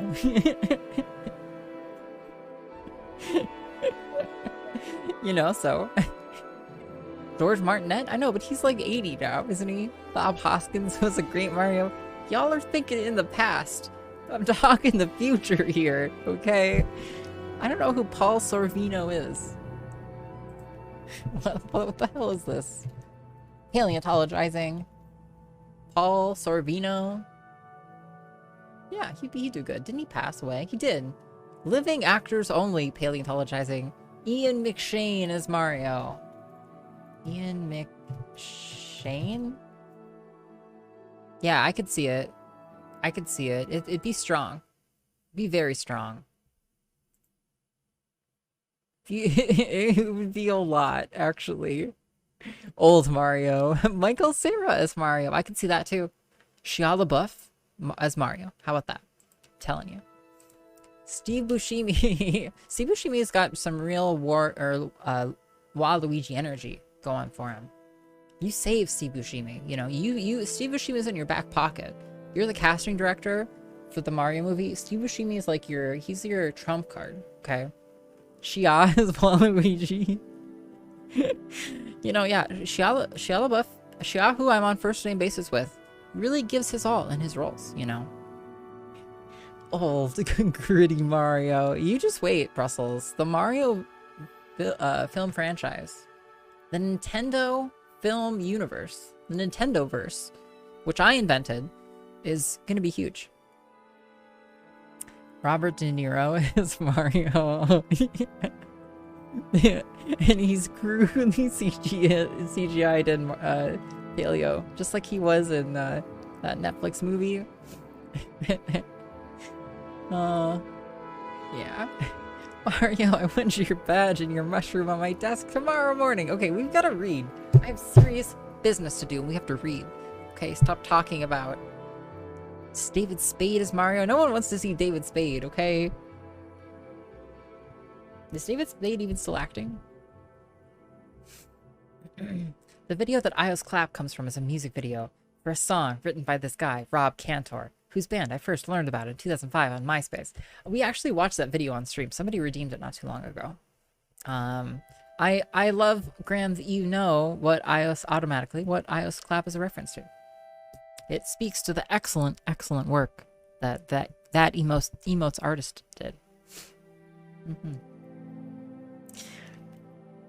The Real Baron Zaya, Part 3, Anonymous. Running for your life from Luigi. He's sharpening a knife, Luigi. I can see it, Katanan. I think so many, I can imagine so many riffs of that. Okay. For several days, Baron Zaya felt away. Why? Okay, I have to read it. H. John Benjamin as Donkey Kong. Yeah, I'm thinking about it now. Lurking in the shadows. Yeah. You're cutting off the head of Waluigi. Okay. For several days, Baronzaya felt a weight of sorrow at her separation from her friends, but by the second week out, her spirits began to rise a little. She found that she enjoyed being on the road again, although she missed Straw's companionship more than she would have thought. They were escorted by a troop of Redguard knights, with whom she felt comfortable, though these were much more disciplined and decorous than the guards of the merchant caravans she had spent time with. They were genial but respectful toward her despite her attempts at flirtation. Symmachus scolded her privately, saying a queen must maintain royal dignity at all times. "You mean I'm never to have any fun?" she inquired petulantly. "Aye, not with such as these. They are beneath you. Graciousness is to be desired from those in authority, milady. Familiarity is not. You will remain chaste and modest while you are at the imperial city." Baronzaya made a face. "I might as well be back at Darkmoor Keep. Elves are promiscuous by nature, you know. Everyone says so. Everyone is wrong then. Some are, some aren't. The Emperor and I expect you to display both discrimination and good taste. Let me remind you, Your Highness, that you hold the throne of Mournhold not by right of blood, but solely at the pleasure of Tiber Septim. If he judges you unsuitable, your reign will end ere it begins. He requires intelligence, obedience, discretion, and total loyalty of all his appointees, and he favors chastity and modesty in women. I strongly suggest you model your deportment after our good Drelianne, milady." Yo, hey, welcome back, Austin. I hope your nap was great. "I'd as lief be back in Darkmoor," Baronzaya snapped resentfully, offended at the thought of emulating the frigid, prudish Drelianne in any way. That's Symmachus, Yarrow. Actually, so we skipped from the first book to the third book. And essentially, Symmachus, in the second book, which we've already read, Symmachus comes and kidnaps Baronzaya from the town she was in to bring her back because she's like to now be the queen. And now she's arguing with Symmachus on their way home. And actually, I'm remembering this now. Symmachus like brutally murdered her friends. I think he like had Straw like killed and or his like tongue cut out or something. It was like such violence. That is not an option, Your Highness. If you were of no use to Tiber Septim, he will see to it that you are of no use to his enemies either, the general said portentously. If you would keep your head on your shoulders, take heed. Let me add that power offers pleasures other than those of carnality and cavorting with base company. He began to speak of art, literature, drama, music, and the grand balls thrown at the imperial court. Baronzaya listened with growing interest, spurred on not entirely by his threats. But afterward she asked timidly if she might continue her study of magic while at the imperial city. Symmachus seemed pleased at this and promised to arrange it. Encouraged, she then said that she noted 3 of their knights' escort were women, and asked if she might train a little with them, just for the sake of the exercise. The general looked less delighted at this, but gave his consent, though stressing it would only be with the women. The late winter weather held fair, though slightly frosty, for the rest of their journey, so that they traveled quickly over firm roads. On the last day of their trip, spring seemed to have arrived at last, for there were hints of a thaw. The road grew muddy underfoot, and everywhere one could hear water trickling and dripping faintly, but steadily. It was a welcome sound. Straw is an on-the-nose name for a stable boy. Yeah, it's pretty it's pretty one note, I guess.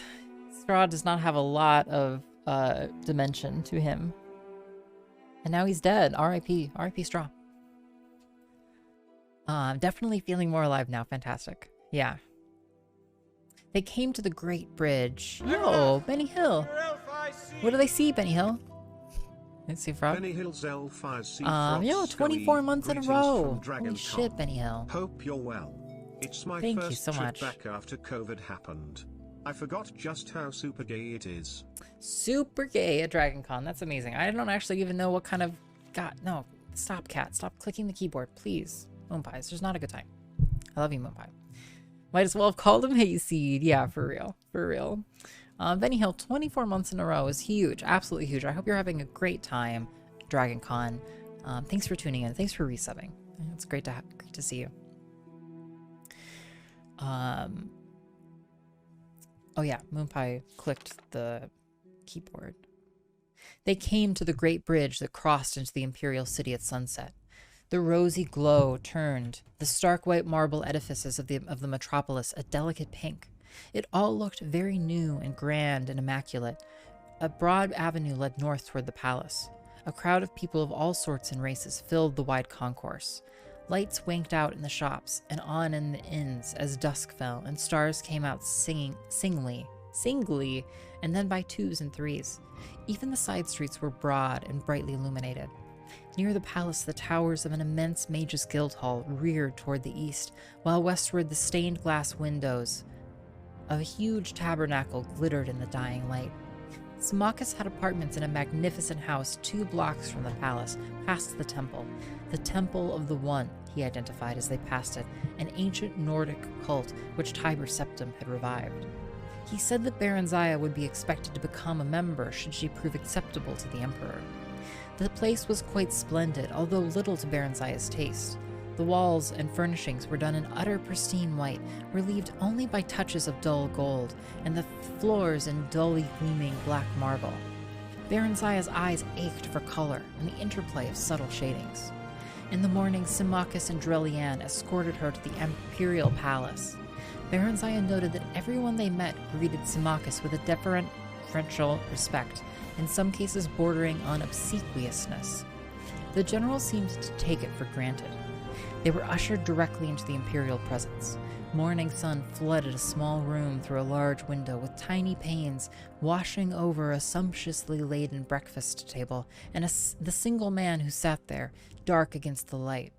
He leapt to his feet as they entered and hurried toward them. "Ah, Symmachus, our most loyal friend, we welcome your return most gladly." His hands held Symmachus's shoulders briefly, fondly, halting the deep genuflection the dark elf had been in the process of effecting. Baron Zaya curtsied as Tiber Septim turned to her.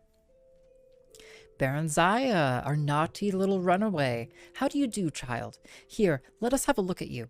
Why, Symmachus, she's charming, absolutely charming. Why have you hidden her from us all these years? Is the light too much, child? Shall we draw the hangings? Yes, of course." He waved aside Symmachus's protests and drew the curtains himself, not troubling to summon a servant. "You will pardon us for this discourtesy toward yourselves, our dear guests. We've much to think of, though that's scant excuse for hospitality's neglect. But pray join us. There are some excellent nectarines from the Black Marsh."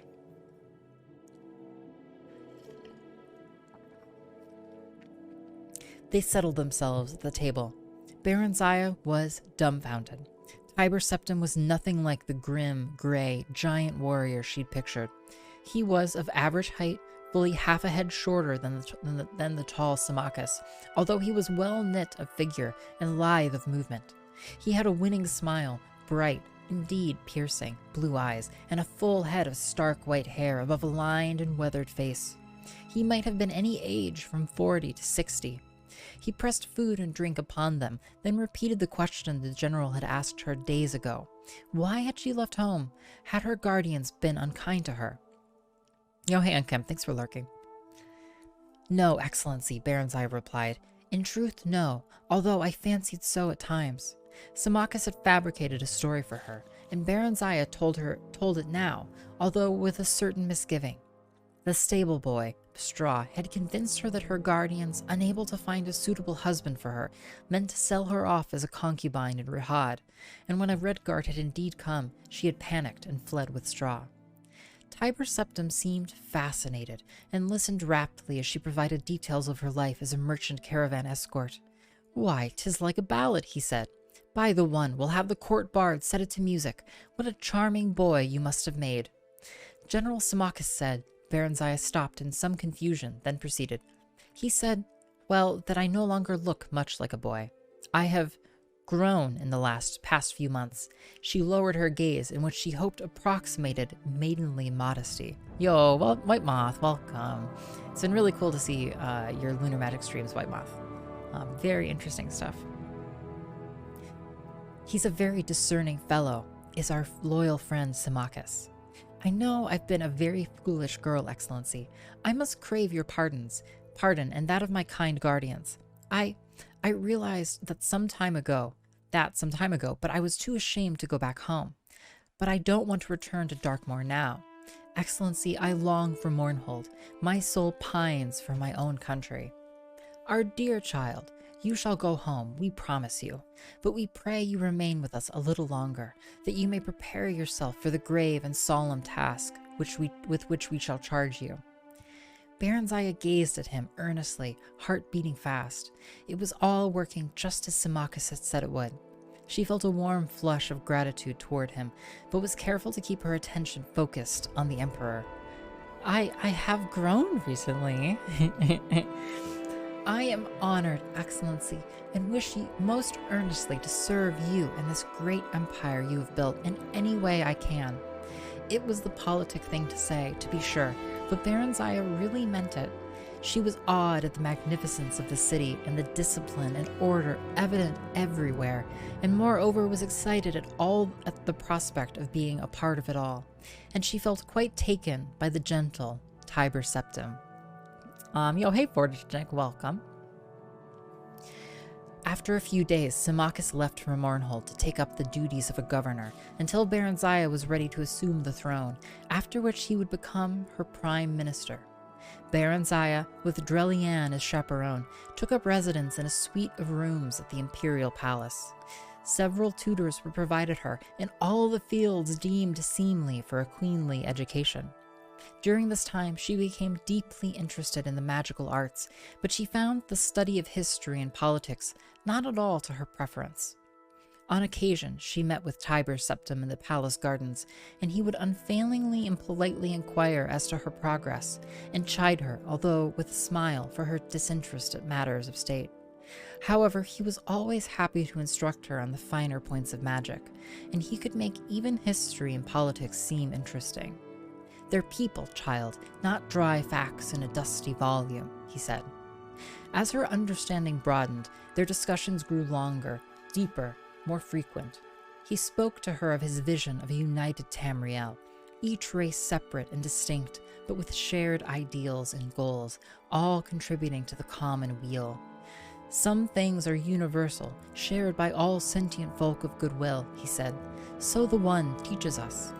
We must unite against the malicious and the brutish, the miscreated, the orcs, trolls, goblins, and other worse creatures, and not strive against one another." His blue eyes would light up as he stared into his dream, and Baronziah was delighted just to sit and listen to him. If he drew close to her, the side of her body next to him would glow as if he were a smoldering blaze. If their hands met, she would tingle all over, as if his body were charged with a shock spell. One day, quite unexpectedly, he took her face in his hands and kissed her gently on the mouth. She drew back after a few moments, astonished by the violence of her feelings, and he apologized instantly. We didn't mean to do that. It's just, you are so beautiful, dear, so very beautiful." He was looking at her with hopeless yearning in his generous eyes. She turned away, tears streaming down her face. "Are you angry with us? Speak to us, please." Baronziah shook her head. "I could never be angry with you, Excellency. I love you. I know it's wrong, but I can't help it."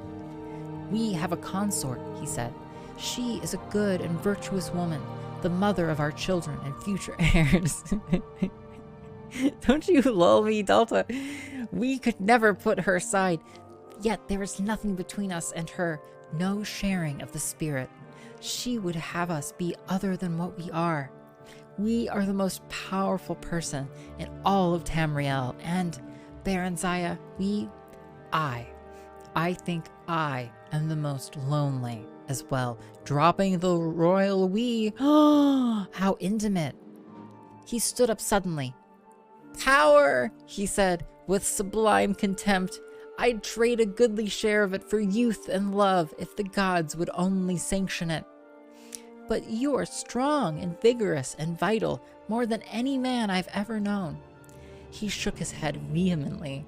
"Today, perhaps, yet I am less than I was yesterday, last year, 10 years ago. I feel the sting of my mortality, and it is painful. If I can ease your pain, let me." Barenziah moved toward him, hands outstretched. "No, I would not take your innocence from you. I'm not that innocent." "How so?" The Emperor's voice suddenly grated harshly. His brows knitted. Barenziah's mouth went dry. What had she just said? But she couldn't turn back. No. Typo. God.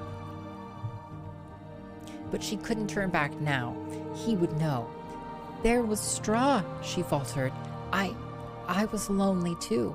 Am lonely, and not so strong as you." She cast her eyes down in abashment. I guess I'm not worthy, Excellency. I'm not that innocent." Britney Spears and also Barenziah. Britney Spears must have, read Morrowind too, famously. No, not so. Barenziah, my Barenziah, it cannot last for long. You have a duty toward Mournhold, and a duty toward the Empire. I must tend toward mine as well. That's clever, Austin. I like that. But while we may, shall we share what we have, what we can, and pray the one forgives us our frailty? Tiber Septim held out his arms, and wordlessly, willingly, Barenziah stepped into his embrace. "You caper on the edge of a volcano, child," Drellian admonished as Barenziah admired the splendid star sapphire ring her imperial lover had given her to celebrate their 1-month anniversary. "How so? We make one another happy. We harm no one. Symmachus bade me be discriminating and discreet. Who better could I choose? And we've been most discreet. He treats me like a daughter in public. Tiber Septim's nightly visits were made through a secret passage that only few in the palace were privy to, himself and a handful of trusted bodyguards. He slavers over you like a cur his supper. Have you not noticed the coolness of the Empress and her son toward you?" Barenziah shrugged. Even before she and Septim had become lovers, she received no more from his family than bare civility, threadbare civility. What matter? It is Tiber who holds the power. But it is his son who holds the future. Do not put his mother up to public scorn, I beg you. Can I help it if that dry stick of a woman cannot hold her husband's interest even in conversation at dinner? Have less to say in public. That is all I ask. She matters little, it is true, but her children love her, and you do not want them as enemies. Tiber Septim has not long to live. I mean, Drellian amended quickly at Barenziah's scowl. Humans are all short-lived, ephemeral, as we of the elder races say. They come and go as the seasons, but the families of the powerful ones live for a time. You must be a friend to this family if you would see lasting profit from your relationship. Ah, but how can I make you see truly, you who are so young and human-bred as well? If you take heed and wisely, and you and Mournhold are likely to live to see the fall of Septim's dynasty, if indeed he has founded one, just as you have witnessed its rise. It is the way of human history. They ebb and flow like the inconstant tides. Their cities and dominions bloom like spring flowers, only to wither and die in the summer sun. But the elves endure. We are as a year to their hour, a decade to their day. Hey, welcome, Optic Nerve. Good to see you. Barenziah just laughed. Aha! She knew that rumors abounded about her and Tiber Septim. She enjoyed the attention, for all save the Empress and her son seemed captivated by her. Minstrels sang of her dark beauty and her charming ways. She was in fashion and in love, and if it was temporary, well, what was not? She was happy for the first time she could remember, each of her days filled with joy and pleasure, and the nights were even better. That passage reminded you of the Heart's Filthy Lesson by Bowie. If only there was something between us other than our clothes. It's just poetry, Dick Feynman, you know? It sings from the page. What is wrong with me? Baronziah lamented. Look, not one of my skirts fit. What's become of my waistline? Am I getting fat? Baronziah regarded her thin arms and legs and her undeniably thickened waist in the mirror with displeasure. Dreliant shrugged. You appear to be with child, young as you are. Constant pairing with a human has brought you to early fertility. I see no choice but for you to speak with the Emperor about it. You are in his power. It would be best, I think, for you to go directly to Mournhold, if he would agree to it, and bear the child there. Alone? Baronziah replaced her hands on her swollen belly, tears forming in her eyes. Everything in her yearned to share the fruit of her love with her lover. It's a fucking weird way to say that. He'll never agree to that. He won't be parted from me now. You'll see. So tempting to redeem an inappropriate Gasm Limerick intermission, but alas, I'm still saving for a Kaizo break, yes. Killer Quee would like to listen to a lewd limerick. Austin's pick, Lord. Thank you. Cheers. Austin's... Oh, I think that's okay. Austin's pick. What do we got? What do we got, Austin Spafford? Which lewd limerick are we reading? Look at this chatters doing nice things for other chatters. How inspiring. Paying it forward. God, you know, I don't know if it was just me, but when I was of school age, the movie Pay It Forward with Kevin Spacey and that one kid was like played in schools for children. They were like, look at this movie. Kids, pay it forward. Pay it forward. That was essentially the curriculum of school that year. Oh yeah, I saw it in the 6th grade. Way too early. Yeah, it was like, it's like fucking, and then the kid dies? Yeah, I spoiled the movie Pay It Forward for you. Fuck that movie. Okay, 278. 278. Chapter 5. Buggery. Okay. A young queer who was much oversexed, was easily fretted and vexed.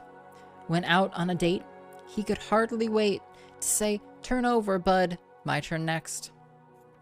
All right, thank you. Thank you for the lewd limerick. I love it. Thank you. If you spoil the movie for 2 people and they spoil it for 2 people, then we'll all have paid it forward. She didn't know how to have sex while sober. Literally all I remember from that movie. I forget that part, to be honest. Yo, Scooby, yo, Queen. That was a good one. Alrighty.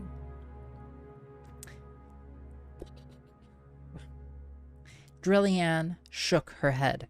Although she said no more, a look of sympathy and sorrow had replaced her usual cool scorn. That night, Baronziah told Tiber Septim when he came to her for their usual assignation. With child? He looked shocked. No, stunned. You're sure of it. But I was told elves do not bear at so young an age. Baronziah forced a smile. How can I be sure? I've never... I shall have my healer fetched. The healer, a high elf of middle years, confirmed that Baronziah was indeed pregnant, and that such a thing had never before been known to happen. It was a testimony to his excellency's potency, the healer said in sycophantic tones. Tiber Septim roared at him. This must not be, he said. Undo it. We command you. Sire, the healer gaped at him. I cannot. I may not. Of course you can, you incompetent dullard, the emperor snapped. It is our express wish that you do so. Baronziah, till then silent and wide-eyed with terror, suddenly sat up in bed. No, she screamed. No, what are you saying? Child, Tiber Septim sat down beside her, his face wearing one of his winning smiles. I'm so sorry, truly, but this cannot be. Your issue would be a threat to my son and his sons. I shall no more put it plainly than that. The child I bear is yours, she wailed. No, it is now but a possibility, a might be, not yet gifted with a soul or quickened into life. I will not have it so. There you go, Morrowind. Conclusively, the canon, Tiber Septim said, life not until however the fuck long it's been after conception, okay? Okay. I want it never be said that Tiber Septim was not pro-elf abortion. I will not have it so. I forbid it. He gave the healer another hard stare, and the elf began to tremble. Sire, it is her child. Children are few among the elves. No elven woman conceives more than 4 times, and that is very rare. 2 is the usual number. Some bear none, even, and some only 1. If I take this one from her, sire, she may not conceive again. You promised us she would not bear to us. Ugh, awkward. We've little faith in your prognostications. Baronziah scrambled naked from the bed and ran for the door, not knowing where she was going, only that she could not stay. She never reached it. Darkness overtook her. Yo, hey, Hot Irish. Working for the censorship machine would be the best job? It kind of would, though. Kind of an awkward take there for me. She awoke to pain and a feeling of emptiness, of void. You know, I do feel like I would get, just enjoy watching people, though. That's not really part of censorship per se, but I feel like it's like a similar, like, censors are probably also good, like, like watchers, She awoke to pain and a feeling of emptiness, of void where something used to be, something that used to be alive. I wonder what it could be, but now was dead and gone forever. Wow, you got all that immediately on waking up. Drellianne was there to soothe the pain and clean up the blood that still pooled at times between her legs, but there was nothing to fill the emptiness. There was nothing to take the place of the void. Yikes. Wow. Huge yikes. You heard it here. Tiber Septim forced Baronziah to have an abortion. Terrible. The Emperor sent magnificent gifts and vast arrangements of flowers and came on short visits, always well attended. Baronziah received these visits with pleasure at first, but Tiber Septim came no more at night, and after some time, nor did she wish him to. Some weeks passed, and when she was completely physically recovered, Drellianne informed her that Symmachus had written to request she come to Mournhold earlier than planned. It was announced that she would leave forthwith. She was given a grand retinue, an extensive trousseau befitting a queen, and what is a trousseau, by the way? I'll just ask the void. And an elaborate and impressive ceremonial departure from the gates of the imperial city. Some people were sorry to see her leave, and expressed their sadness in tears and expostulations, but some others were not, and did not. All right. Okay. That was the real Baronziah, part the 3rd. Part the 3rd. Hey. Did you spy a cat, Trappy Jenkins? You don't say. Guide to Vivek. This seems more pro-Tiber Septim than pro-choice. Yeah, I mean, it's pretty kind of anti-Tiber Septim. Makes him seem like an awful guy,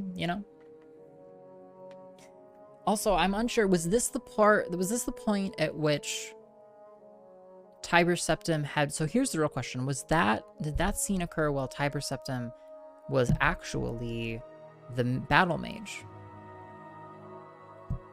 That was impersonating Tiber Septim? I'm assuming the author has to be Baronziah. She's the only person consistently through all of this. How did the author of the book get all the tea about Baronziah and her secret affair with the Emperor? Yeah. A cat has emerged from the Stargate. Yeah.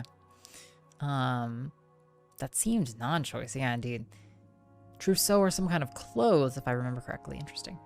Yeah, I think my real question is, like, because the plot of the first game we've learned, the plot of Elder Scrolls Arena is that Tiber Septim gets imprisoned in a different dimension, and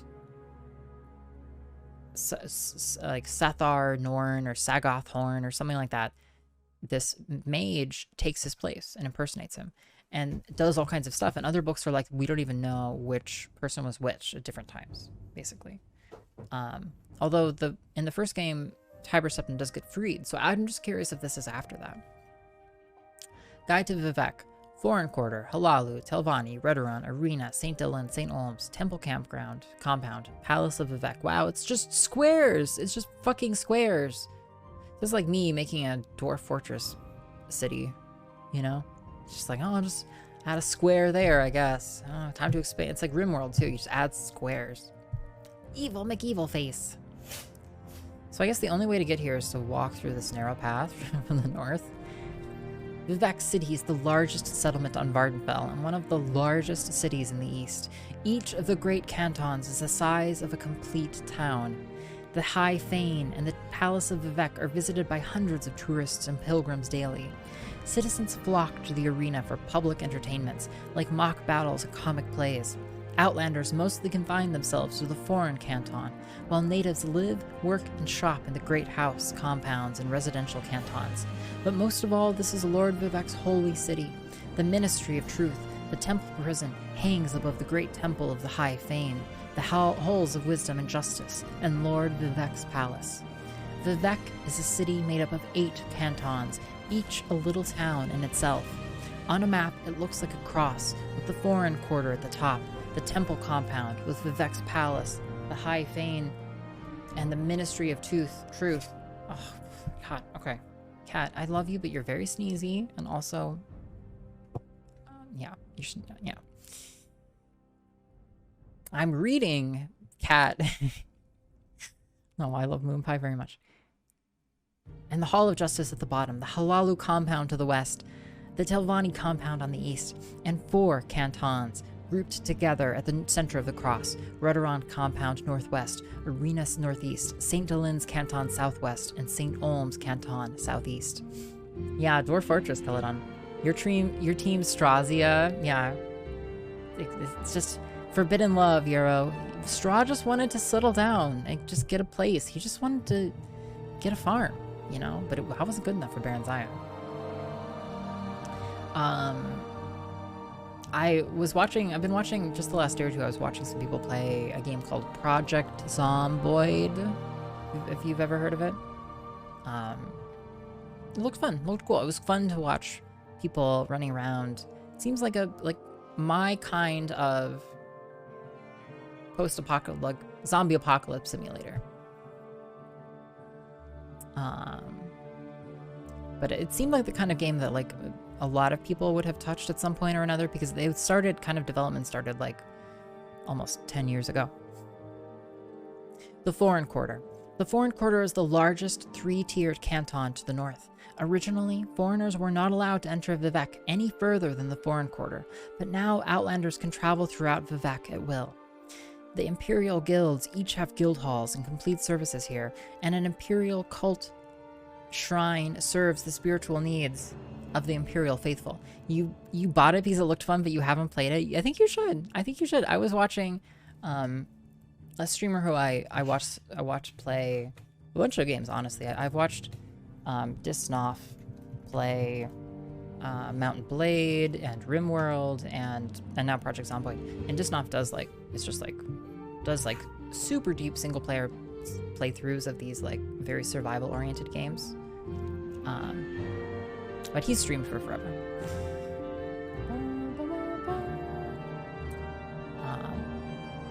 But if you can't enjoy playing it, KQ, you could almost just have as much fun watching someone else play it.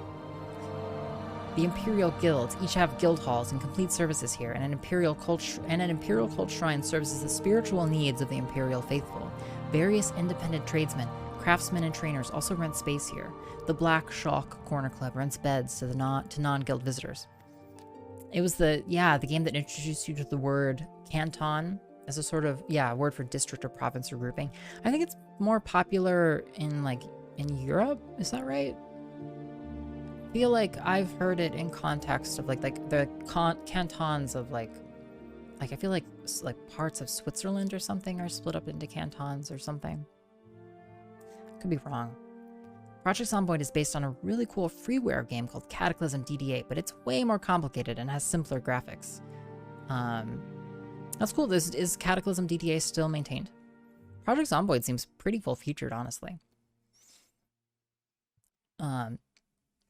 I just like the aspect where you can train your character. You get better at everything, right? You know, you spend time, hitting a hammer, hitting nails with a hammer, and you become better at carpentry, that kind of thing. Just like this game. Oh my gosh, I see it. I see it now. Temple Compound. The High Fane is the and the book reading content of Project Zomboid as well, of course. Cataclysm DDA is worth playing for sure. Yeah, interesting. The High Fane is the largest tribunal temple on Vardenfell. Archcanon Sarioni presides over the temple, along with a large staff of priests, healers, and monks. Pilgrims travel from all over Morrowind to view the High Fane and the Ministry of Truth, and to offer prayer and thanks before the Palace of Vivec. The Ministry of Truth, a celestial body suspended by Vivec's mighty power over the temple compound, is the headquarters of the temple ordinators, and heretics are imprisoned and re-educated there. The Hall of Wisdom and Hall of Justice contain the executive, administrative, judicial, and martial operations of the Tribunal Temple. The Palace of Vivec is the abode of the god hero Lord Vivec, the warrior poet of the three deities who comprise Omsivi. He lives there? The divine patrons of the Tribunal Temple. Only the most devout are admitted to the presence of Lord Vivec, and only at his initiation. Vivec, real person, eh? Beneath the Palace of Vivec is the Puzzle Canal, a place of worship and testing for questing heroes hoping to receive Vivec's favor. Many choice treasures are guarded by Daedric's servants in the Puzzle Canal's dark passages. I love this justification. It's like an in-text justification for why there will be like a puzzle section, an underground super puzzle section before we see Vivec, because of course that's part of Vivec's system of judging you, of course. It all connects. It all connects, chat. Halalu Compound. Halalu Compound is the westmost canton. The Halalu Councillor Crashius Curio has a splendid tier-top mansion here. The tiers below contain Halalu treasuries, records, holding cells, and various great house services. There are two public houses, the Elven Nations and the No Name Club. A variety of craftsmen and tradesmen also have shops at Halalu Compound. Some House Halalu nobles and retainers prefer to maintain their residences in the less formal St. Delin and St. Olm's cantons. It was a thing in trading cities across Eurasian Ecumen. So interesting. Switzerland. Oh, he said it. Yeah, Dick Feynman said it. Yeah. Cataclysm DA is basically Dwarf Fortress level complexity, but in a zombie survival package. It's very fun. That sounds conceptually similar out of the gate to me as to like Caves of Cud or something. You can build stuff in it. Oh, are we lagging? You can build stuff and it has a detailed vehicle system. That's actually amazing. You can play as everything from a ska band member to a medieval peasant. Interesting. I love that. That's similar to like one of my favorite parts of RimWorld that really captures the fun of RimWorld is the beginning and the default loadout. You have 3 settlers, and you can, if you want, you can like dice roll randomize them, and like just seeing the different mixes of possibilities is just so enticing. Telvanni Compound. Telvanni Compound is the eastmost canton. The mage lord Mavon Drunham is the ranking Telvanni noble. The Telvanni rent the compound from the temple and have to make do with the Velothi Tower instead of their preferred mushroom towers. The administrative center includes a treasury and a hall of records. Slaves are housed in the lowest tiers, along with cells full of monsters. Well, why? There are many tradesmen, craftsmen, and trainers, and the Lizard's Head Corner Club provides lodging for Telvanni kin and mercenaries. Redoran Compound. Redoran Compound is the canton south of the Foreign Quarter, west of and next to the arena. The Redoran administrative center there includes the Redoran Treasury, Hall of Records, and holding cells. On the lowest tier is a Redoran shrine and ancestral vaults. 2 noble families, the Sarans and the Drawlors, have top-tier manors. There are many tradesmen, craftsmen, and trainers, and the Flowers of Gold Corner Club provides lodging for Redoran kin and retainers. Arena Compound. The Arena Compound lies between the Redoran Compound on the west and the Telvanni Compound on the east. The arena is the site of public entertainments and combat sports. The comfortable domed arena has seating for hundreds of spectators. Beneath the arena are dressings and storage rooms for entertainers and training rooms and animal pens for the combat competitors. St. Delin and St. Olms residential cantons. St. Delin Canton and St. Olms Canton are residence cantons for commoners and paupers. The temple charges very reasonable rents for comfortable workshops, shops, and apartments, and most of Vardenfell's crafts and light industry are housed in these cantons. The Abbey of St. Delin the Wise is on the top tier of St. Delin, and Halalu councillor Yngling Halftroll has a top-tier manor on St. Olms. Transportation. Footbridges connect with the mainland between the Ebonheart region and Halalu compound, between the North Bay region and the Foreign Quarter, and between the East Bay region and Telvanni compound. Good roads lead from the Halalu compound bridge south to Ebonheart and north to Sidenine and points north. Good roads lead from the Foreign Quarter bridge west towards Sidenine, north towards Saran and the Ashadian Isles, and east towards Molag Mar. Roads from the Telvanni compound bridge are useful mostly for travelers to Molag Mar. Silt Strider services available at the north end of the Foreign Quarter bridge, traveling from Vivek to Saran, Sidenine, Balmora, and Molag Mar. Ships from the docks at the Foreign Quarter travel to Ebonheart, La Ode, Molag Mar, and Tel Brenora. Ships from nearby Ebonheart sail to La Ode, Sadrith Morah, Tel Brenora, and the Foreign Quarter of Vivek. Low-fare gondolas shuttle passengers from canton to canton via Vivek's canals. Alright, that was guide. The guide... Was that our last guide? That was our last guide. Okay, we've now read the guides for all, I guess, 5 major metropolitan areas. Okay. Alright, we have 2 more. Baron Zaya. 2 more Baron Zaya books to get through. Are you ready? Are you ready, kids? Aye, iios. I can't hear you. Aye, iios. Oh, the real Baron Zaya, part 4 by Anonymous. Okay. Aye, iios. Then jump on the deck and blub like a fish.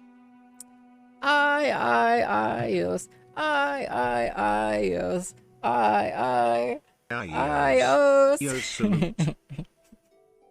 Oh god, okay. We're almost there, everybody, okay? We're almost to the end of the real Baron Zaya. I have it on good authority that this is the 3rd longest series of books in the whole game. So we have that to look forward to. I imagine that the 36 lessons of Vivek are either number 1 or number 3. I wonder which. Everything I have ever loved, I have lost. Baron Zaya thought despondently, looking at the mounted knights behind and ahead, her tire women near her in a carriage. Yet I have gained a measure of wealth and power, and the promise of more to come. Dearly have I bought it, Anchor. Dearly have I bought it. Now I do understand better Tiber Septim's love of it, if he has often paid such prices. For surely worth is measured by the price we pay. By her wish, she rode on a shiny roan mare, clad as a warrior in resplendent chain mail of dark elven make. As the days slowly slipped by, and her train rode the winding road,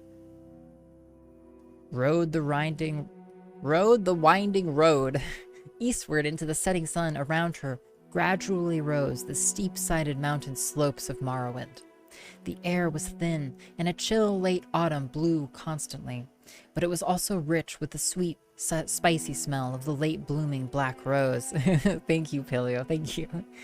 Which was native to Morrowind and grew in every shadowy nook and crevice of its highlands, finding nourishment even in the stoniest banks and ridges. In small villages and towns, ragged, dark elven folk gathered along the road to cry her name or simply gape. Most of her nightly escort were red guards, with a few high elves, Nords, and Bretons. As they wove their way into the heart of Morrowind, they grew increasingly uncomfortable and clung together in protective clusters. Even the elven knights seemed wary. Can you sneeze? You look like you're gonna sneeze, cat. You wanna rub on my hand over here? You can. How about that? cat. Okay. Moonpie, if you'd like to lay down, that's fine. You cannot sit on my lap. I have shorts on. We're choosing to sit. But Baronziah felt at home at last. She felt the welcome extended to her by the land. Her land. Symmachus met her at the Mournhold border with an escort of knights, about half of whom were dark elven. In an imperial battle dress, she noted. There was a grand parade of entry into the city, and speeches of welcome from stately dignitaries. I've had the queen's suite refurbished for you, the general told her later when they reached the palace. But you may change anything not to your taste, of course. Yeah, have you ever known a cat not to choose violence? KQ, really. He went on about the details of the coronation, which was to be held in a week. He was his old commanding self, but she sensed something as well. He was eager for her approval of the arrangements, was in fact fishing for it. That was new. He had never required her commendation before. He asked her nothing about her stay in the imperial city, or of her affair with Tiber Septim, although Baronziah was certain Drelian had told him or earlier written him everything in detail. The ceremony itself, like so much else, was a mixture of old and new, parts of it from the ancient dark elven tradition of Mournhold, the others dictated by imperial decree. She was sworn to the service of the Empire and Tiber Septim as well as to the land of Mournhold and its people. She accepted oaths of fealty and allegiance from the people, the nobility, and the council. This last was composed of a blend of imperial emissaries, advisors they were called, and native representatives of the Mournhold people, who were mostly elders in accordance with elven custom. Baronziah later found that much of her time was occupied in attempting to reconcile these two factions and their cronies. The elders were expected to do most of the conciliating, in light of reforms introduced by the Empire pertaining to land ownership and surface farming. But most of these went clean against dark elven observances. Tiber Septim, in the name of the One, had ordained a new tradition, and apparently even the gods and goddesses themselves were expected to obey. The new queen threw herself into her work and her studies. She was through with love and men for a long, long time, if not forever. There were other pleasures, she discovered, as Symmachus had promised her long ago, those of the mind and those of power. She developed, surprisingly, for which she had always rebelled against her tutors at the imperial city, a deep love for dark elven history and mythology, a hunger to know more fully the people from whom she had sprung. She was gratified to learn that they had been proud warriors and skilled craftsmen and cunning mages since time immemorial. Tiber Septim lived for another half-century, during which she saw him on several occasions as she was bidden to the imperial city on one reason of state or another. He greeted her with warmth during these visits, and they even had long talks together about events in the Empire when opportunity would permit it. Who/what is the One? That's a good question. I think it's like some religious bullshit, basically. I'm pretty sure Skyrim references it, but I'm not quite sure I remember. He seemed to have quite forgotten that there had ever been anything between them more than easy friendship and a profound political alliance. He changed little as the years passed. Rumor had it that his mages had developed spells to extend his vitality, and that even the One had granted him immortality. Then one day a messenger came with the news that Tiber Septim was dead, and his grandson, Pelagius, was now emperor in his place. They had heard the news in private, she and Symmachus. The sometime imperial general, and now her trusted prime minister, took it stoically, as he took most everything. Somehow it doesn't seem possible, Baronziah said. I told you. It's the way of humans. They are a short-lived people. It doesn't really matter. His power lives on, and his son now wields it. Called him your friend once. Do you feel nothing? No grief? His son or his grandson? It literally just said his grandson wields it. Yeah, it says grandson, and here it's a son. You call him your friend once. Do you feel nothing? No grief? He shrugged. There was a time when you called him somewhat more. What do you feel, Baronziah? They had long ago ceased to address each other in private by their formal titles. Emptiness. Loneliness, she said. Then she shrugged. She too shrugged. But that's not new. I know. he said softly, taking her hand. Baron Zaya. He turned her face up and kissed her. The act filled her with astonishment. She couldn't remember his ever touching her before. She'd never thought of him in that way, and yet, undeniably, an old, familiar warmth spread through her. She'd forgotten how good it felt, that warmth. Not the scorching heat she'd felt with Tiber Septim, but the comforting, robust ardor she somehow associated with straw. Straw. Poor Straw. Yeah, he was dumb, but he fucked good. She hadn't thought of him in so long. He'd be middle-aged now if he were still alive. Probably with a dozen children, she thought affectionately, and a hearty wife who hopefully could talk for two. Marry me, Baron Zaya, Symmachus was saying. He seemed to have picked up her thoughts on marriage, children, wives. I've worked and toiled and waited long enough, haven't I? Marriage. A peasant with peasant dreams. The thought appeared in her mind, clear and unbidden. Hadn't she used those very same words to describe Straw so very long ago? And yet, why not? If not Symmachus, who else? Most of the great noble families of Morrowind had been wiped out in Tiber Septim's great war of unification before the treaty. Dark elven rule had been restored, it was true, but not the old, not the true nobility. Most of them were upstarts, like Symmachus, and not even half as good or deserving as he was. He had fought to keep Mournhold whole and hale when their so-called counselors would have picked at its bones, sucked them dry as Ebonheart had been sucked dry. He'd fought for Mournhold, fought for her, while she and the kingdom grew and thrived. She felt a sudden rush of gratitude and, undeniably, affection. He was steady and reliable, and he'd served her well, and loved her well. Why not, she said, smiling, and took his hand and kissed him. The union was a good one in its political as well as personal aspects. While Tiber Septim's grandson, the Emperor Pelagius I, viewed her with a jaundiced eye, his trust in his father's old friend was absolute. Symmachus, however, did someone mention getting sucked dry? I know I said something about Straw being dumb but fucking good, and that didn't get any a rise out of chat, but I'm glad something does. I'm glad someone is still listening. Symmachus, however, was still viewed with suspicion by Morrowind's stiff-necked folk, chary at his peasant ancestry and his close ties to the Empire. But the Queen was quite unshakably popular. The Lady Baron Zaya's one of our own, it was whispered, held captive as we. Yeah, you gotta dangle, one or two outlandish things as a streamer, just to see who's really paying attention. Baron Zaya felt content. There was work.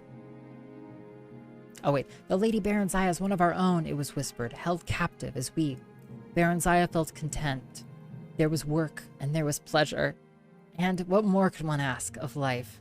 You doing the thing I did the other day where I was like, well, I told a joke and no one laughed, so no one must be here. Yep. Yeah, that's me. This content, more than other content, has a habit of, it's perfect. It's like having kids, but then somehow you finally figured out the right recipe to make them just shut up. It's reading Morrowind books to them. That'll do the trick. Baron Zaya felt content. There was work, and there was pleasure, and what more could one ask of life? The years passed swiftly, with crises to be dealt with, and storms and famines and failures to be weathered, and plots to be foiled, and conspirators to be executed. All the ADD kids love listening to Morrowind novel content. Mournhold prospered steadily. Her people were secure and fed, her mines and farms productive. All was well, save that the royal marriage had produced no children, no heirs. Elven children are slow to come, and most demanding in their welcome, and noble children more so than others. Thus many decades had come to pass before they grew concerned. The fault lies with me, Symmachus. I'm damaged goods. Baron Zaya, wait, that's so, okay. The fault lies with me, Symmachus. I'm damaged goods, Baron Zaya said bitterly. If you want to take another, I want no other, Symmachus said gently. Don't make me turn this library right around to go home. I'll do it, yeah. Yeah, the quiz will cover this content, okay? I want no other, Samaka said gently, nor do I know for certain that the fault is yours. Perhaps it is mine. Whichever. We will seek a cure. If there is damage, surely it may be repaired. How so? When we dare not entrust anyone with the true story. Healers' oaths do not always hold. It won't matter if we change the time and circumstances a bit. Whatever we say or fail to say, Jafra the storyteller never rests. The god's inventive mind and quick tongue are ever busy spreading gossip and rumor. Priests and healers and mages came and went, but all their prayers, potions, and philters produced not even a promise of bloom, let alone a single fruit. Eventually they thrust it from their minds and left it in the god's hands. They were yet young as elves went, with centuries ahead of them. There was time. With elves, there was always time.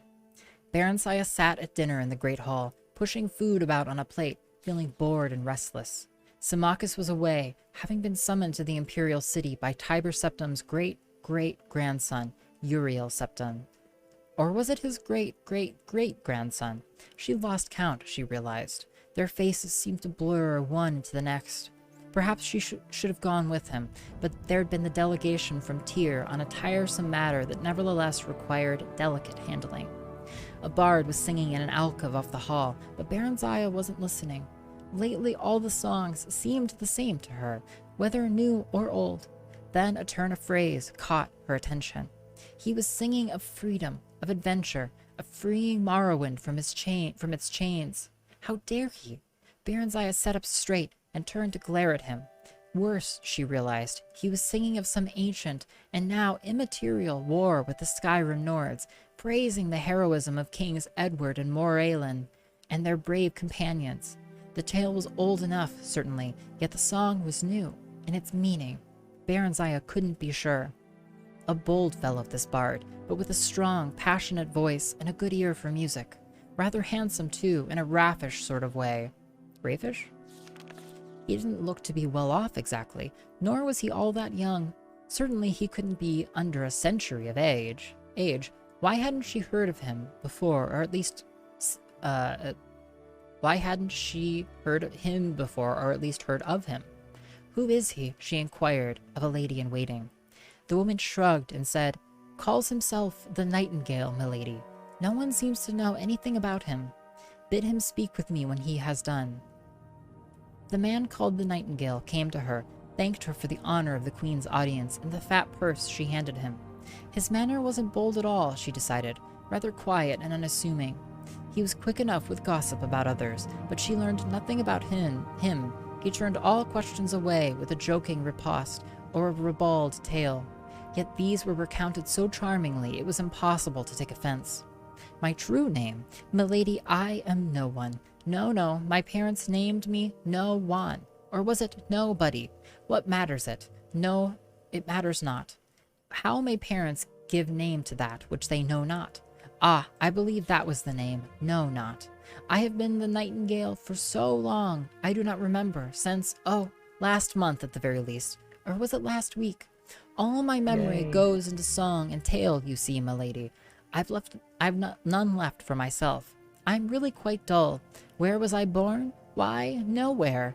I plan to settle in Dunroman when I get there, but I'm in no hurry. I see. And will you then marry Atalshur?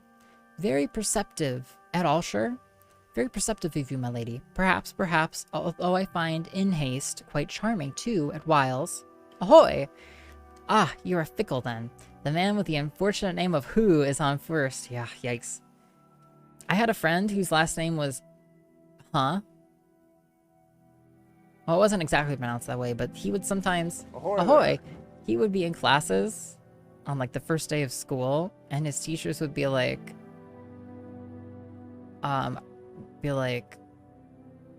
Is Quan Ha here? And he would be like, huh? And they would be like, are you Quan Ha? He'd be like, huh? I believe he got in trouble for that, but he, anyway, it was funny. It was, at the time, it was pretty funny. Got him. Ah, you were fickle then.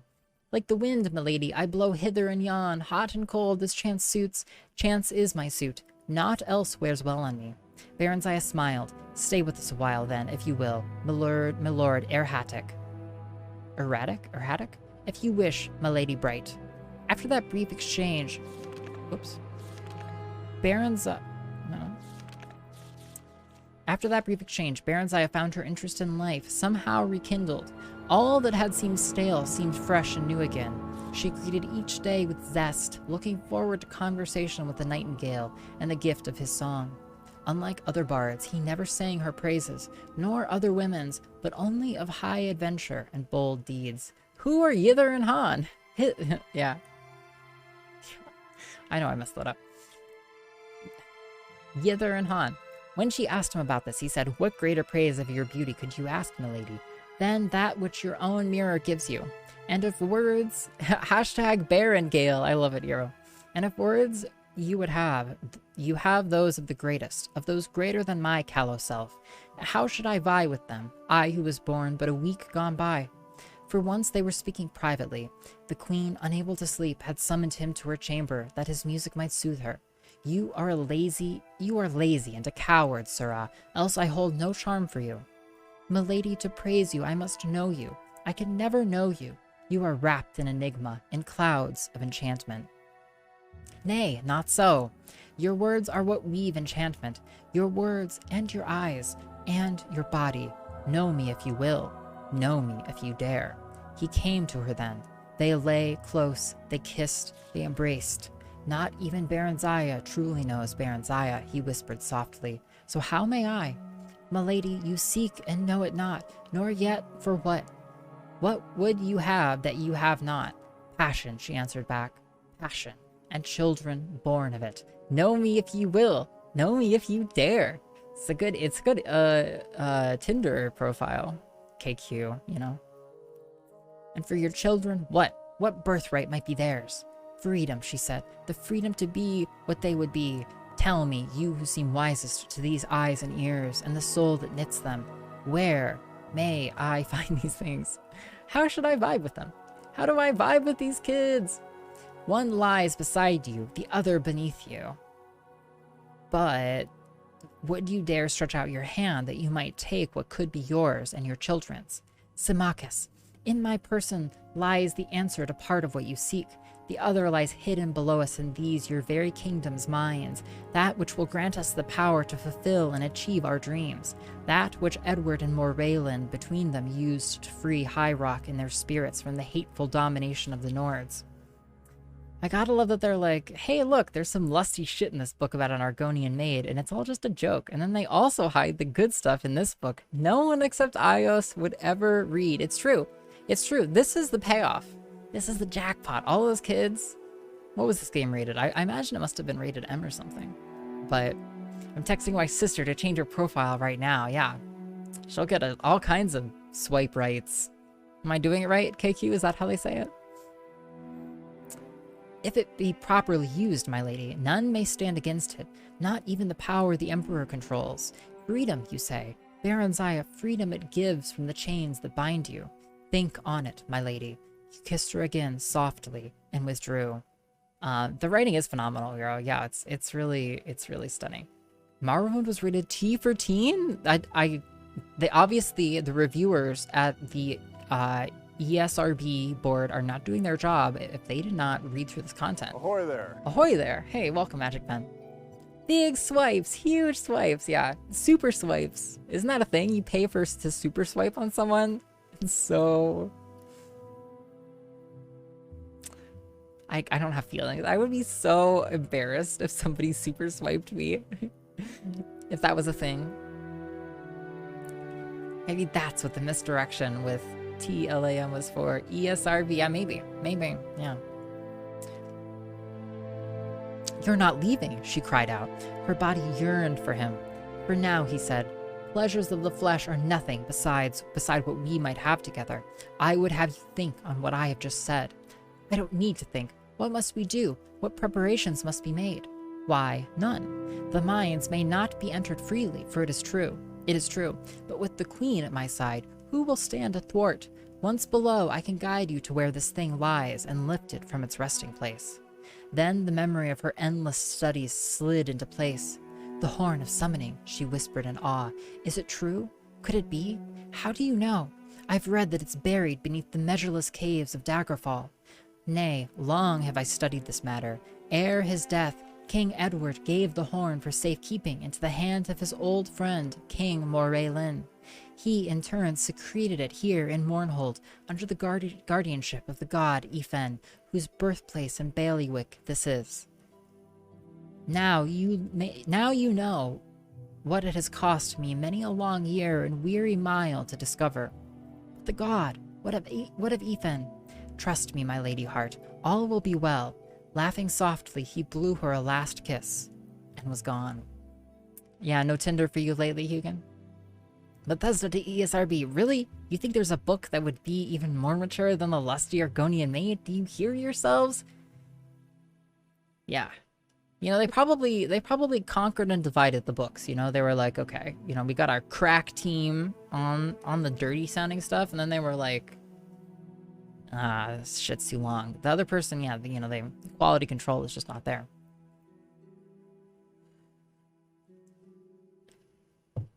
Don't worry, Graham. Nowadays, I'm sure the ESRB could just click a button and scan the whole, you know, the whole project for any kind of unscrupulous experiences. I'm sure they have a whole suite of tools to do it.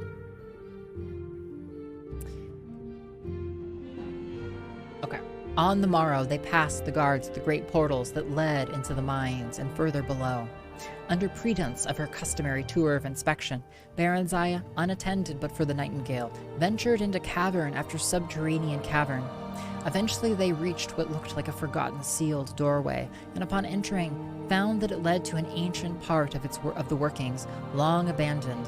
The going was treacherous, for some of the old shafts had collapsed, and they had to clear a passageway through the rubble or find a way around the more impassable piles.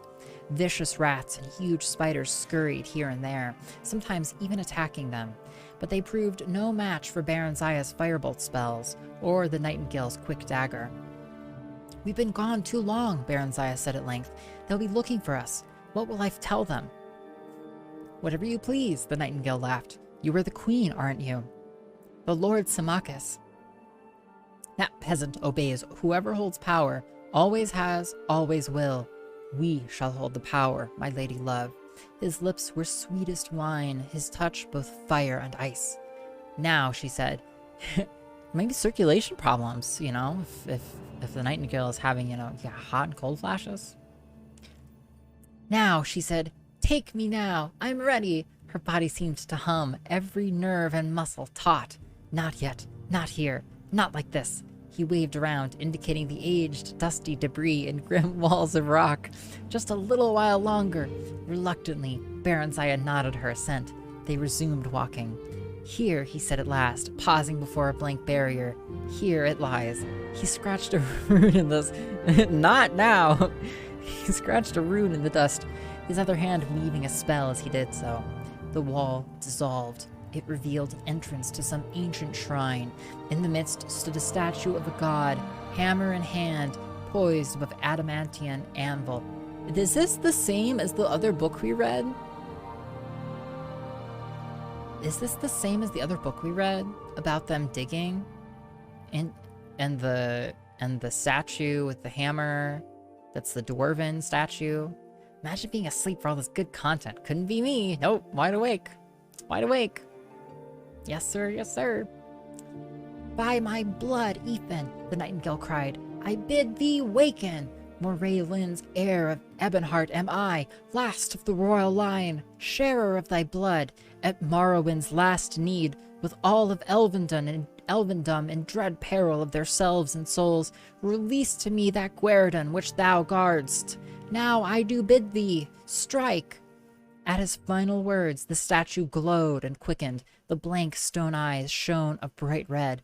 The massive head nodded. The hammer smote the anvil, and it split asunder with a thunderous crash, the stone god itself crumbling. Baronziah clapped her hands over her ears and crouched down, shaking terribly and moaning out loud. The nightingale strode forward boldly and clasped the thing that lay among the ruins with a roar of ecstasy. He lifted it high.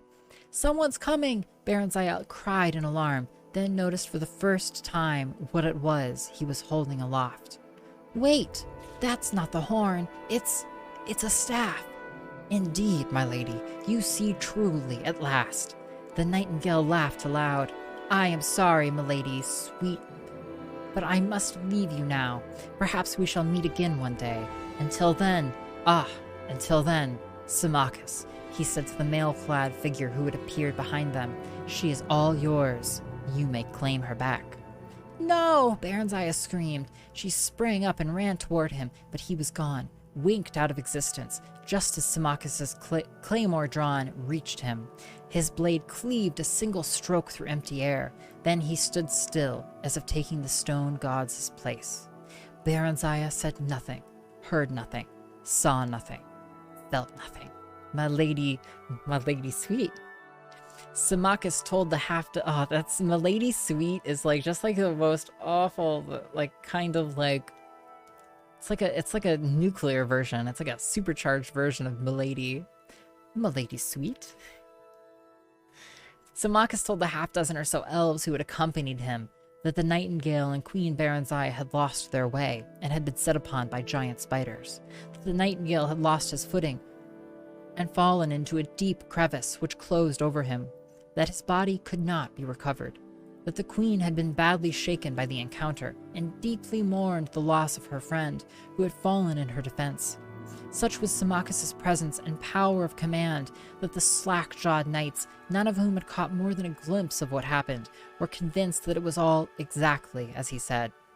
The queen was escorted back to the palace and taken to her chamber, whereupon she dismissed her servants in waiting. She sat still before her mirror for a long time, stunned, too distraught even to weep. Symmachus stood watching over her. "Do you have any idea at all what you have just done?" he said, finally, flatly, coldly. "You should have told me," Baranzaya whispered. "The Staff of Chaos. I never dreamed it lay here." He said, a mewling escaped her lips, and she doubled over in despair. Okay, I've decided this is written by Symmachus, okay? "Oh, what have I done? What have I done? What happens now? What's to become of me, of us?" "Did you love him?" "Yes, yes, yes, yes." Okay, one yes was enough there, Baranzaya, okay? Very. "Oh my, Symmachus, the gods have mercy on me, but I did love him. Did. But now, I don't know. I'm not sure. Symmachus's hard-lined face softened slightly, and his eyes glittered with new light, and he sighed. That's something then. You will become a mother yet if it's within my power.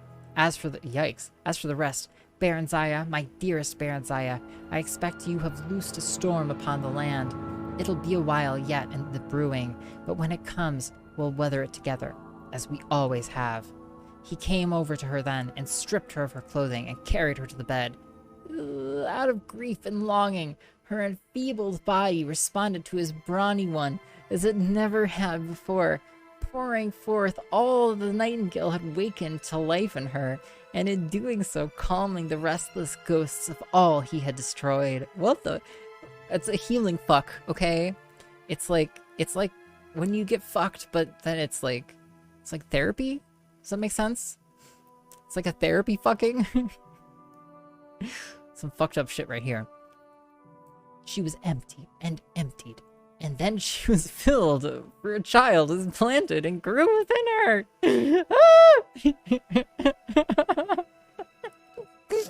Oh, please no. It's too much. That's too much.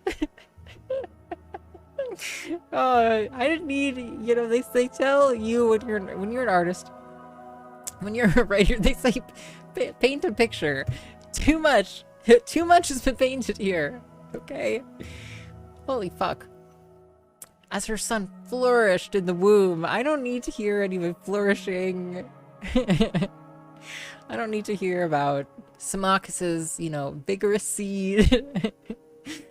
So did her feeling toward patient, faithful, devoted Symmachus, which had been rooted in long friendship and unbroken affection.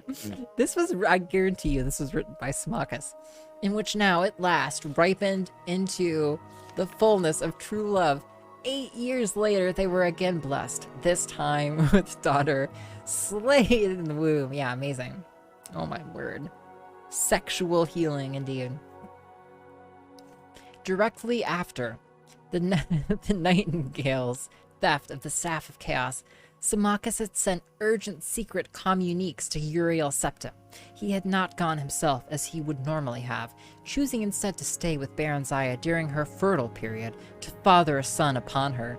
For this, and for the theft, he suffered Uriel Septim's temporary disfavor and unjust suspicion. Spies were sent in search of the thief, but the Nightingale seemed to have vanished whence he had come, wherever that was. Dark elf in part, perhaps, said Baranziah, but part human too, I think, in disguise. Else I would not have come so quickly to fertility. Huh? Part dark elf for sure, and of ancient Ra'athim lineage at that, else he would not have been able to. I've heard far too much about, like womb, like, you know, prosperous wombs, and, you know, the fertility of various men this evening. Else he would not have been able to free the staff, Symmachus reasoned. He turned to peer at her fixedly. I don't think he would have lain with you. As an elf, he did not dare, for then he would not have been able to part from you. He smiled. Then he turned serious once more. The Rottweiler, physically strong, moves rapidly, momentum is powerful, is one of the most, has the courage and strength of the dog in the world. The dogs have been used for guarding the cows, are wise and strong, lovely, easy to breed. Now in the hand, the critically acclaimed but also become extremely valuable family dogs. The Rottweiler Ice are good dog, to attack the intruder in order to let the dog did obey orders. Breeders should strict training, dogs bow. Is this like Google reviews of dog breeds or something? It's amazing, Delta. In the Middle Ages, rich businessmen, in order to avoid the money stolen, the purse hanging in the Rottweiler neck. The dog personality stable, highly emotional, also can be a family companion. Well, you sold me. I've been sold by this copy pasta on the boon a Rottweiler would be, you know, to my personal security. I think, you know, again, painting a picture. In the Middle Ages, rich businessmen, in order to avoid the money stolen, the purse hanging in the Rottweiler neck. It's such a declarative way of saying everything. Did a Rottweiler write this? Okay. He knew the staff lay there, not the horn, and that he must teleport to safety. The staff is not a weapon that would have seen him clear, unlike the horn. Praise the gods, at least, that he does not have that. It seems all was as he expected. How did he know? I placed the staff there myself, with the aid of the rag-tail end of the Ra'athim clan, who now sits king in Castle Ebonheart as a reward. Tiber Septim claimed the horn, but left the staff for safekeeping. Now the Nightingale can use the staff to sow seeds of strife and dissension wherever he goes if he wishes. Yet that alone will not gain him power. That lies with the horn and the ability to use it. I'm not so sure it's power the Nightingale seeks, Baranziah said. All seek power, Symmachus said, each in our own way. Not I, she answered. My lord, I, my lord, have found that for which I sought. Okay. That was book 4 of the real Baranziah, part 4. You know what that means? We have one book left. And then we can stop reading, because we'll have read all of the books that we have found. The Real Baranziah, Part 5, by Anonymous. As Symmachus had predicted, the theft of the Staff of Chaos had few short-term consequences. The current emperor, Uriel Septim, sent some rather stiff messages expressing shock and displeasure at the staff's disappearance, and urging Symmachus to make every effort to locate its whereabouts and communicate developments to the newly appointed imperial battle mage, Jagar Tharn, in whose hands the matter had been placed, who, by the way, is the Nightingale in disguise. Tharn! Symmachus thundered in disgust and frustration as he paced about the small chamber where Baron Zaya, now some months pregnant, was sitting serenely embroidering a baby blanket. Jagar Tharn indeed. I wouldn't give him directions for crossing the street, not if he were a doddering old blind sot. What have you against him, love? I just don't trust that mongrel elf. Part dark elf, part high elf, and part the gods only know what. All the worst qualities of all his combined bloods all warrant. He snorted. No one knows much about him. Claims he was born in southern Valenwood, of a wood elven mother. Seems to have been everywhere since. Baron Zaya, sunk in the contentment and lassitude of pregnancy, had only been humoring Symmachus thus far, but now she suddenly dropped her needlework and looked at him. Something had piqued her interest. Symmachus, could this Jagar Tharn have been the nightingale disguised? Symmachus thought this over before replying. Nay, my love, human blood seems to be the one missing component in Tharn's ancestry. To Symmachus, Baron Zaya knew, that was a flaw. Her husband despised wood elves as lazy thieves and high elves as effete intellectuals, but he admired humans, especially Bretons, for their combination of pragmatism, intelligence, and energy. The Nightingales of Ebonheart, of the Ra'athin clan, House Halalu, the House of Murrah in particular, all be bound. That house has had human blood in it since her time. Ebonheart was jealous that the staff was laid here when Tiber Septim took the Horn of Summoning from us. If things are gross already, I keep hearing urinal septum as some kind of piss sniffer. It's too close. Oh, that's, I'm gonna be unable, I can't unhear it now, Dick. Baron Zaya sighed a little. The rivalry between Ebonheart and Mournhold reached back almost to the dawn of Morrowind's history. Once the two nations had been one, all the lucrative mines held in fief by the Ra'athins, whose nobility retained the high kingship of Morrowind. Ebonheart had split into two separate city-states, Ebonheart and Mournhold, when Queen Leanne's twin sons, grandsons of the legendary King Morraelin, were left as joint heirs. At about the same time, the office of High King was vacated in favor of a temporary war leader, to be named by a council in times of provincial emergency. Still, Ebonheart remained jealous of her prerogatives as the eldest city-state of Morrowind. First among equals was the phrase its rulers often quoted, and claimed that rightful guardianship of the Staff of Chaos should have been entrusted to its ruling house. Mournhold responded that King Morraelin himself had placed the staff in the keeping of the god Efen, and Mournhold was unarguably the god's birthplace. Why not tell Jagar Tharn of your suspicions then? Let him recover the thing. As long as it's safe, what does it matter who recovers it or where it lies? Symmachus stared at her without comprehension. It matters, he said softly after a while, but I suppose not that much. Aye, he added, certainly not enough for you to concern yourself with it. You just sit there and tend to your, and here he smiled at her wickedly, embroidery. Uriel Septim used to get bullied at Prince School. It explains so much, Graham. Baron Zaya flung the sampler at him. It hit Symmachus square in the face, needle, thimble, and all. Welcome back, Aburnt. In a few more months, Baron Zaya gave birth to a fine son who they named Helseth. Nothing more was heard of the Staff of Chaos or the Nightingale. But what does the Staff of Chaos do? God damn it, they don't say. If Ebonheart held the staff in its possession, they certainly did not boast of it. The years passed swiftly and happily. Helseth grew tall and strong. He was much like his father, whom he worshipped. When Helseth was 8 years old, Baron Zaya bore a second child, a daughter, to Symmachus' lasting delight. Helseth was his pride, but little Morgaya, named for Symmachus' mother, held his heart. Sadly, the birth of Morgaya was not the harbinger of better times ahead. Relations with the Empire slowly deteriorated, for no apparent reason. May chaos take the world! May chaos take the world! I wish I remember what that was from. Taxes were raised, and quotas increased with each passing year.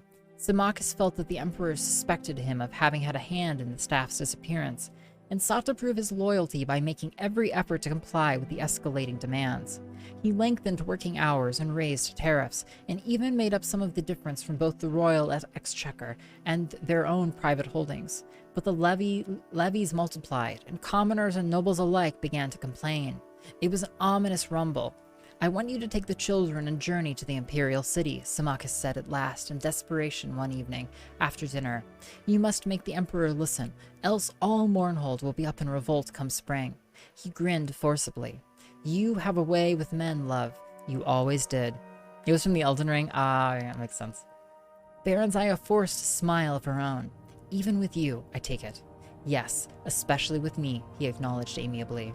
Both children? Baronziah looked over toward a corner window, where Helseth was strumming a lute and crooning a duet with his little sister. Helseth was 15 by then, Margaia 8. They might soften his heart. Besides, it's high time Helseth was presented before the Imperial Court. Perhaps, but that's not your true reason. Baronziah took a deep breath and grasped the nettle. You don't think you can keep them safe here. If that's the case, then you're not safe here either. Come with us, she urged. He took her hands in his. Baronziah, my love, heart of my heart, if I leave now, there will be nothing for us to return to. Don't worry about me. I'll be all right. I can take better care of myself, and I can do it better if I'm not worrying about you or the children. Baronziah laid her head against his chest. Just remember that we need you. I need you. We can do without the rest of it if we have each other. Empty hands and empty bellies are easier to bear than an empty heart. She started to cry, thinking of the nightingale and that sordid business with the staff. My foolishness has brought us to this pass. He smiled at her tenderly. If so, 'tis not so bad a place to be. His eyes rested indulgently on their children. None of us shall ever go without, or want for anything. Ever. Ever, my love, I promise you. I cost you everything once, Baronziah. I and Tiber Septim. Without my aid, the Empire never would have begun. I helped its rise. His voice hardened. I can bring about its fall. You may tell Uriel Septim that. That, and my patience, is not infinite. Baronziah gasped. Symmachus was not given to empty threats. She no more imagined that he would ever turn against the Empire than that the old house wolf lying by the grate would turn on her. How? She demanded breathlessly, but he shook his head. Better that you not know, he said. Just tell him what I told you should he prove recalcitrant. And do not fear. He's septum enough that he will not take it out on the messenger. He smiled grimly. For if he does, if he ever harms the least hair on you, my love, or the children, so help me, all the gods of Tamriel, he'll pray that he hadn't been born. I'll hunt him down, him and his entire family, and I won't rest until the last septum is dead. The red, dark elven eyes of Symmachus gleamed brightly in the ebbing firelight. I plight you that oath, my love, my queen, my Baronziah. Baronziah held him as tight as she could, but in spite of the warmth in his embrace, she couldn't help shivering. Baronziah stood before the Emperor's throne, trying to explain Mournhold's straits. She'd waited weeks for an audience with Uriel Septim, having been fobbed off on this pretext or that. His Majesty is indisposed. An urgent matter demands His Excellency's attention. I am sorry, Your Highness. There must be some mistake. Your appointment is for next week. No, see, and now it wasn't even going well. The Emperor did not even make the slightest pretense at listening to her. He hadn't invited her to sit, nor had he dismissed the children. Helseth stood still as a carved image, but little Morgaia had begun to fuss. The state of her own mind didn't help her any. Shortly upon arrival at her lodgings, the Mournholdian ambassador to the Imperial City had demanded entry, bringing with him a sheaf of dispatches from Symmachus. Bad news, and plenty of it. The revolt had finally begun. The peasants had organized around a few disgruntled members of Mournhold's minor nobility, and were demanding Symmachus step down and hand over the reins of government. Only the Imperial Guard and a handful of troops whose family had been retainers of Baronziah's house for generations stood between Symmachus and the rabble. Hostilities had already broken out, but apparently Symmachus was safe and still in control. Not for long, he wrote. He entreated Baronziah to try her best with the Emperor, but in any case, she was to stay in the Imperial City until he wrote to tell her it was safe to go back home with the children. She had tried to barge her way through the Imperial bureaucracy, with little success, and to add to her growing panic, all news from Mournhold had come to a sudden stop. Tottering between rage at the Emperor's numerous majordomos and fear of the fate awaiting her and her family, the weeks had passed by tensely, agonizingly, remorselessly. Then, one day, the Mornholdian ambassador came calling to tell her she should expect news from Symmachus the following night at the latest, not through the regular channels, but by Nighthawk. Seemingly by the same stroke of luck, she was informed that same day by a clerk from the imperial court that Uriel Septim had finally consented to grant her an audience early on the morrow. The Emperor had greeted the three of them when they came into the audience chamber with a too bright smile of welcome that nonetheless didn't reach his eyes. Then, as she presented her children, he had gazed at them with a fixed attention that was real yet somehow inappropriate. Baron Zaya had been dealing with humans for nearly 500 years now, and had developed the skill of reading their expressions and movements that was far beyond what any human could ever perceive. Try as the Emperor might to conceal it, there was hunger in his eyes, and something else. Regret? Yes, regret. But why? He had several fine children of his own. Why covet hers? And why look at her with such a vicious, however brief, yearning? Perhaps he had tired of his consort. Is this trying to tell us that Uriel Septim is actually Tiber Septim? I wonder if... yeah. Humans were notoriously, though predictably, inconstant. After that one long, burning glance, his gaze had shifted away as she began to speak of her mission and the violence that had erupted in Mournhold. He sat still as stone throughout her entire account. Puzzled at his inertia and vexed to no end, Baron Zaya stared into the pale, set face, looking for some trace of the Septims she'd known in the past. She didn't know Uriel Septim well, having met him once when he was still a child, and then again at his coronation 20 years before. Twice, that was all. He'd been a stern and dignified presence at the ceremony, even as a young adult, yet not icily remote as this more mature man was. In fact, despite the physical resemblance, he didn't seem to be the same man at all. Not the same, yet something about him was familiar to her, more familiar than it should be, some trick of posture or gesture. Suddenly she felt very hot, as if lava had been poured over her. Illusion. She had studied the arts of illusion well since the Nightingale had deceived her so badly. She had learned to detect it, and she felt it now as certainly as a blind man could feel the sun on his face. Illusion. But why? Her mouth worked furiously, even as her mouth went on reciting details about Mournhold's troubles. Vanity?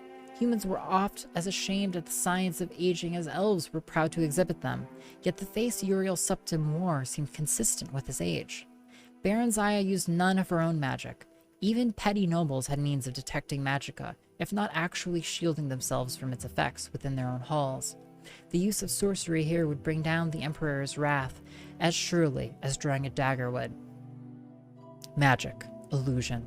Suddenly she was brought to mind of the Nightingale, and then he was sitting before her. Then the vision changed, and it was Uriel Septim. He looked sad, trapped, and then the vision faded once more, and another man sat in his place, like the Nightingale, and yet unlike. Pale skin, bloodshot eyes, elven ears, and about him a fierce glow of concentrated malice, an aura of eldritch energy, a horrible, destructive shimmer. This man was capable of anything. And then, once again, she was looking into the face of Uriel Septim. How could she be sure she wasn't imagining things? Perhaps her mind was playing tricks on her. She felt a sudden, vast weariness, as if she'd been carrying a heavy burden far too long and too far. She decided to abandon her earnest narrative of Mournhold's ills, as it was quite plainly getting her nowhere, and to switch back to pleasantry. Pleasantry, however, with a hidden agenda. Do you remember, sire, Symmachus and I had dinner with your family shortly after your father's coronation. You were no older than tiny Morgaya here. We were greatly honored to be the only guests that evening, except for your best friend, Justin, of course. Oh yes, of course. Good old Justin. Ah yes, the Emperor said, smiling cautiously, very cautiously. I do believe I recall that. You and Justin were such friends, Your Majesty. I was told he died not long after. A great pity. Indeed, I still do not like to speak of him. His eyes turned blank, or blanker if it had been possible. As for your request, my lady, we shall take it under advisement and let you know. Baronzaya bowed, as did the children. Hey, Peter Shoes. Yeah. Oh, my middle name is Commitment. A nod from the Emperor dismissed them, and they backed away from the Imperial presence. She took a deep breath. Okay, so he doesn't like her talking about his friend Justin, because clearly when the king was coronated, when the actual Uriel Septim was coronated, the original Tiber Septim had him murdered and took his place with illusion to make himself look different. That's my theory. Yeah, who is Justin? I don't even know. She took a deep breath when they emerged from the throne room. Justin had been an imaginary playmate. Although young Uriel had insisted a place be set for Justin at every meal. Not only that, Justin, despite the boyish name, had been a girl. Symmachus had kept up the joke long after she had gone the way of imaginary childhood friends, inquiring after Justin's health whenever he and Uriel Septim met, and being responded to in a mock-serious fashion. The last Baronzaya had heard of Justin several years ago. The Emperor had evidently joked elaborately to Symmachus that she had met an adventurous though incorrigible Khajiit youth, married him, and settled down in Lilandril to raise fire ferns and mugworts. The man sitting on the Emperor's divan was not Uriel Septim. The nightingale, could it be? Yes, yes! A chord of recognition rang through her, and Baronzaya knew she was right. It was him. It was the nightingale, masquerading as the Emperor. Symmachus had been wrong, so wrong. What now? She wondered frantically. What had become of Uriel Septim? And more to the point, what did it mean for her and Symmachus and all of Mournhold? Thinking back, Baronzaya guessed that their troubles were due to this false emperor, this nightingale-spawned glamour, or whatever he really was. He must have taken Uriel Septim's place shortly before the unreasonable demands on Mournhold had begun. That would explain why relations had deteriorated for so long, as humans reckoned time, long after her disapproved liaison with Tiber Septim. The Nightingale knew of Symmachus's famed loyalty to, and acknowledged of, the Septim House, and was effecting a preemptive strike. If that were the case, they were all in terrible danger. She and the children were in his power here in the Imperial City, and Symmachus was left alone to deal with troubles of the Nightingale's brewing in Mournhold. What must she do? Baronzaya impelled the children ahead of her, a hand on each shoulder, trying to stay cool, collected, her ladies-in-waiting and her personal knights escort trailing behind. Finally, they reached their waiting carriage. Even though their suite of rooms was only a few blocks from the palace, royal dignity forbade travel on foot for even short distances, and for once, Baronzaya was glad of it. The carriage seemed a kind of refuge now, false as she knew the feeling must be. A boy dashed up to one of the guards and handed him a scroll, then pointed toward the carriage. The guard brought it to her. The boy waited, eyes wide and shining. The epistle was brief and complimentary, and simply inquired if King Adwire of Wayrest, of the province of High Rock, might be granted an audience. Proudu has an extra special video for us to watch, Scully. With the famed Baronzaya of Mournhold, as he had heard much of her and would be pleased to make her acquaintance. Thank you, Iocane. I do love me videos. Thank you, Iocane. Baronzaya's first impulse was to refuse. She wanted only to leave this city. Certainly she had no inclination toward any dalliance with a dazzled human. She looked up frowning, and one of the guards said, "Milady, the boy says his master awaits your reply yonder."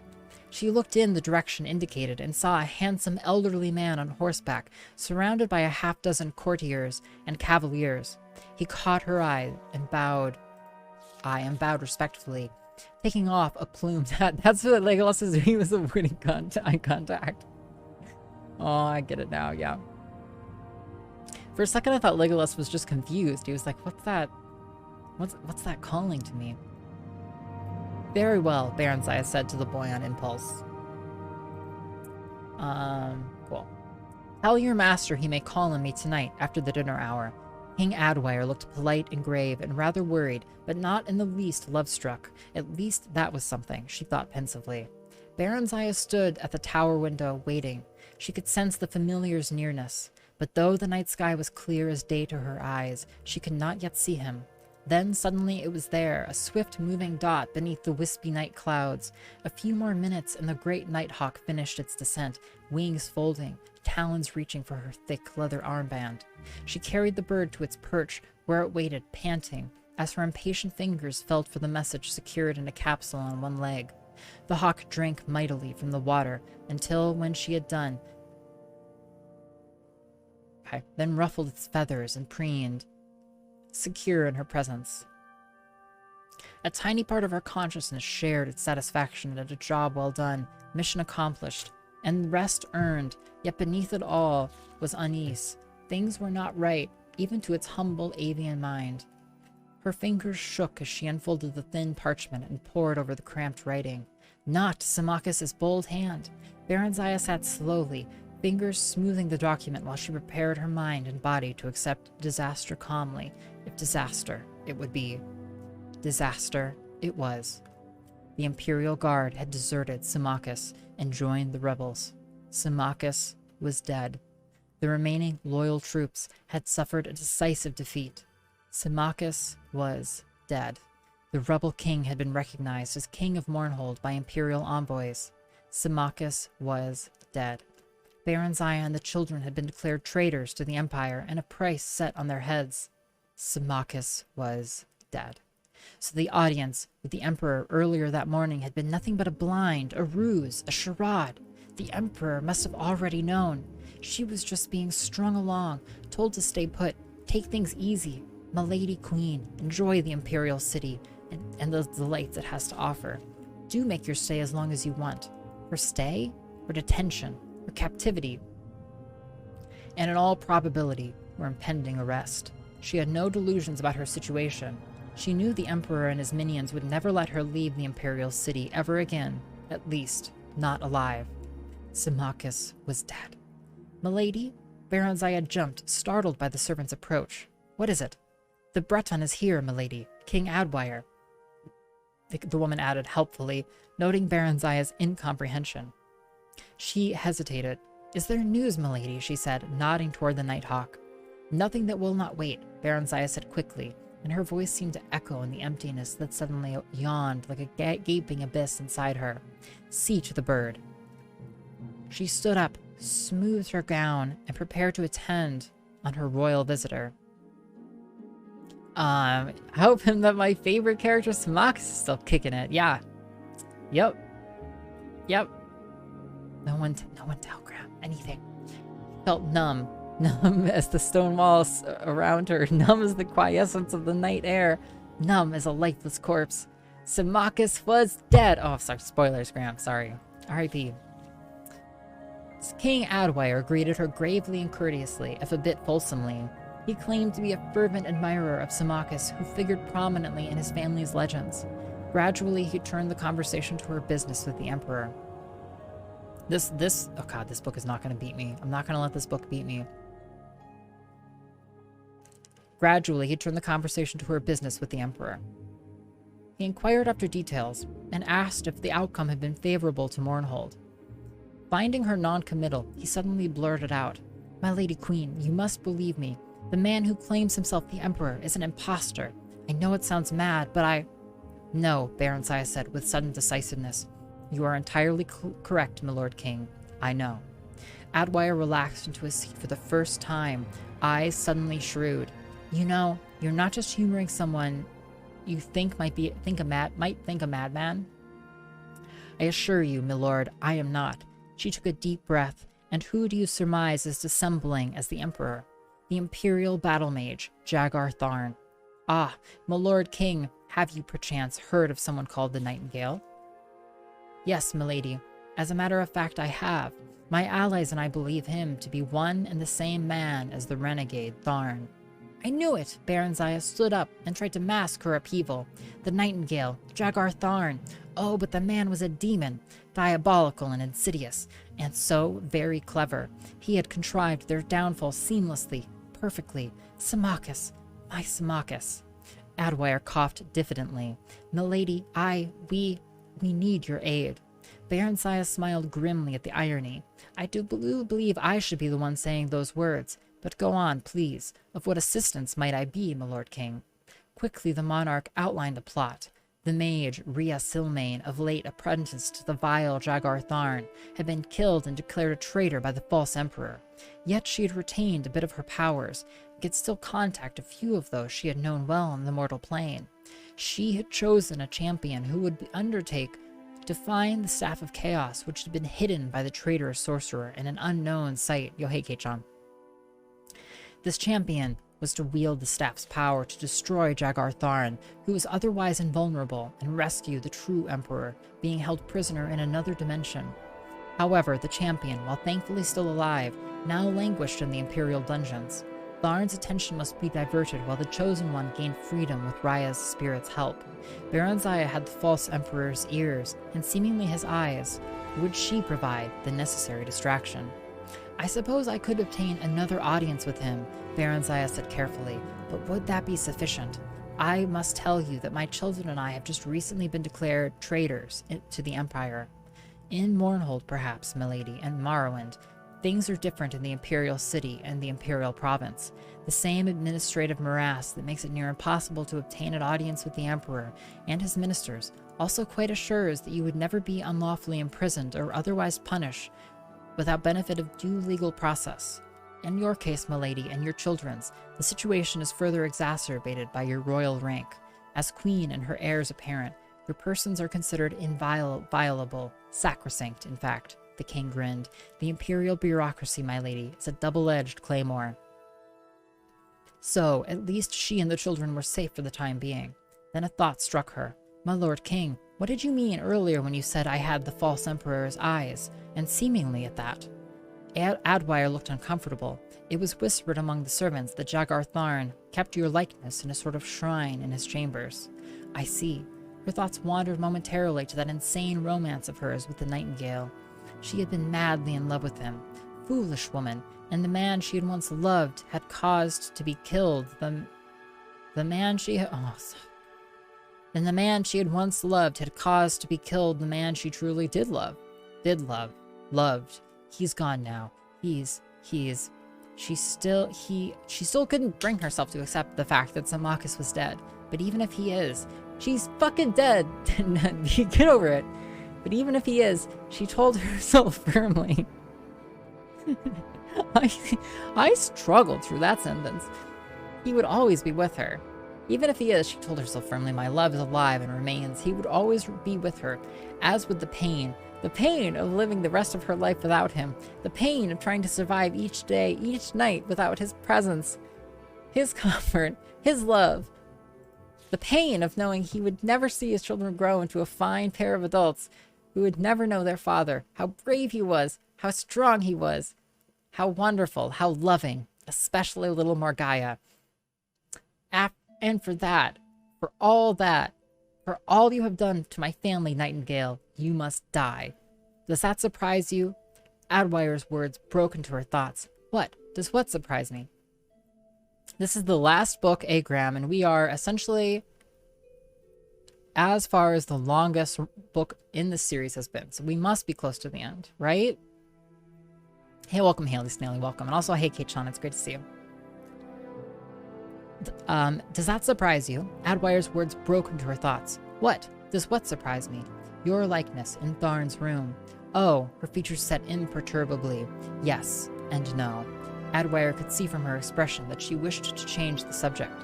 He turned once again to their plans. Our chosen one may need a few days to escape, milady. Can you gain him a bit more time? You trust me in this, my lord king? Why? We are desperate, milady. We have no choice. But even if we did, why, yes. Yes, I would trust you. I do trust you.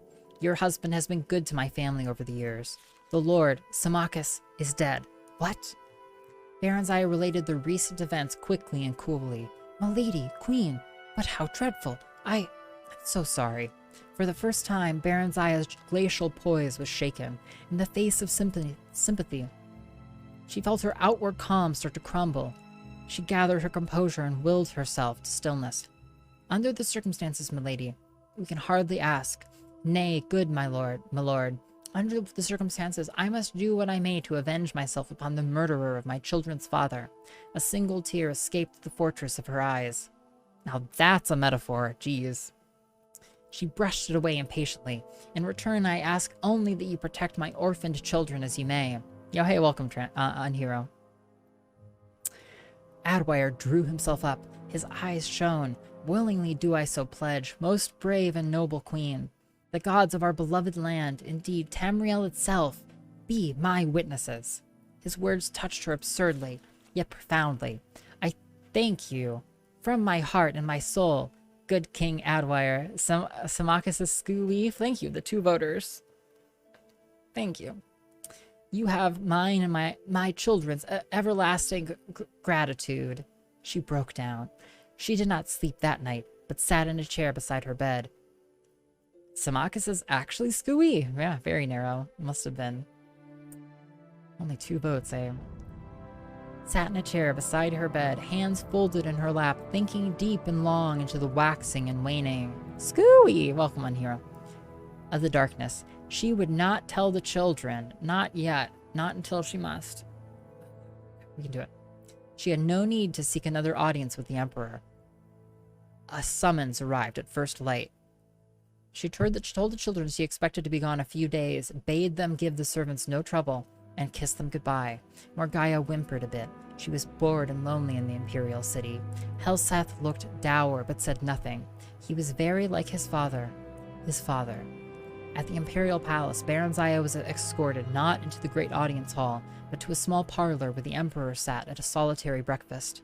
He nodded a greeting and waved his hand toward the window. Magnificent view, isn't it? Baron Zaya stared out over the towers of the great city. It dawned on her that this was the very chamber where she'd first met Tiber Septim all those years ago, centuries ago. Tiber Septim. Like the centuries ago when we started reading this story. Another man she had loved.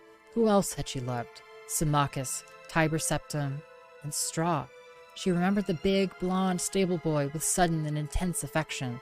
She never realized it till now, but she had loved Straw, only she had never let him know. She had been so young then. Those had been the carefree days, halcyon days, before everything, before all of this, before him. Not Symmachus, the nightingale. She was shocked in spite of herself. The man could still affect her, even now, even after all that had happened. A strong wave of inchoate emotion swept over her. When she turned back at last, Uriel Septim had vanished, and the nightingale sat in his place.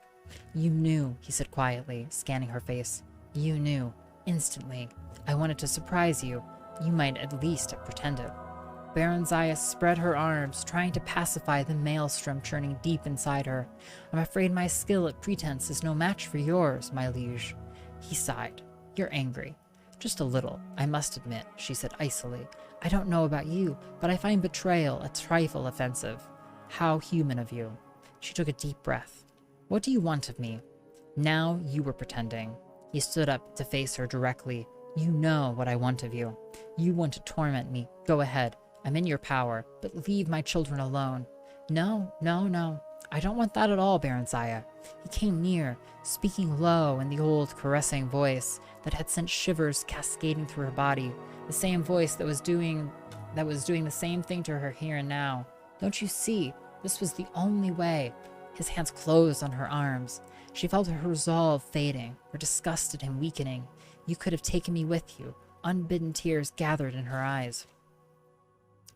He shook his head. I didn't have the power. Ah, but now, I have it all. Mine to have, mine to share, mine to give, to you. He once more waved his hand toward the window and the city beyond. All Tamriel is mine, to lay at your feet. That is only the beginning. It's too late, too late. You left me to him. He's dead, the peasant's dead. A scant few years. What do they matter? The children can be adopted by me. And we'll have others together, Baron Zaya. Oh, and what children they'll be, what things we shall pass on to them. Your beauty and my magic. I have powers you haven't even dreamt of, not in your most untamed imaginings. He moved to kiss her. She slipped his grasp and turned away. I don't believe you. You do, you know. You're still angry, that's all. He smiled, but it didn't reach his eyes. Tell me what you want, Baron Zaya. Baron Zaya, my beloved, tell me. It shall be yours. Her whole life flashed in front of her. The past, the present, and the future still to come. Different times, different lives, different Baronziahs. Which one was the real one? Which one was the real Baronziah? That's the title of the book! They just said it! For by that choice, she would determine the shape of her fate. She made it. She knew. She knew who the real Baronziah was and what she wanted. A walk in the garden, my liege, she said. A song or two, perhaps. The nightingale laughed. You want to be courted. And why not? You do it so well. It's been long, besides, since I've had the pleasure. He smiled. As you wish, my lady, Queen Baronziah. My lady? Your wish is my command. He took her hand and kissed it. Now and forever. I wouldn't judge you for eating salmon, Dick Feynman. It is very sad, Haley. Pretty untamed imagination. Letting it just run wild, Katanin. Be careful. And so they spent their days in courtship, walking, talking, singing, and laughing together, while the Empire's business was left to subordinates. I'd like to see the staff, Baronziah said idly one day. Yo, welcome, Super Jing. Welcome back, I should say. I've only had a glimpse of it, you'll recall. He frowned. Nothing would give me greater pleasure, Heart's Delight, but that would be impossible. You don't trust me, Baronziah pouted, softened her lips when he leaned over for a kiss. Nonsense, love. Video redeem is broken? Or is it, like, just timed out?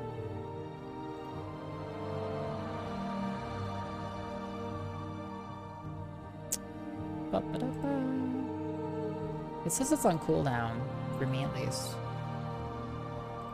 I think it was 15 minutes. I canceled it 19 minutes ago.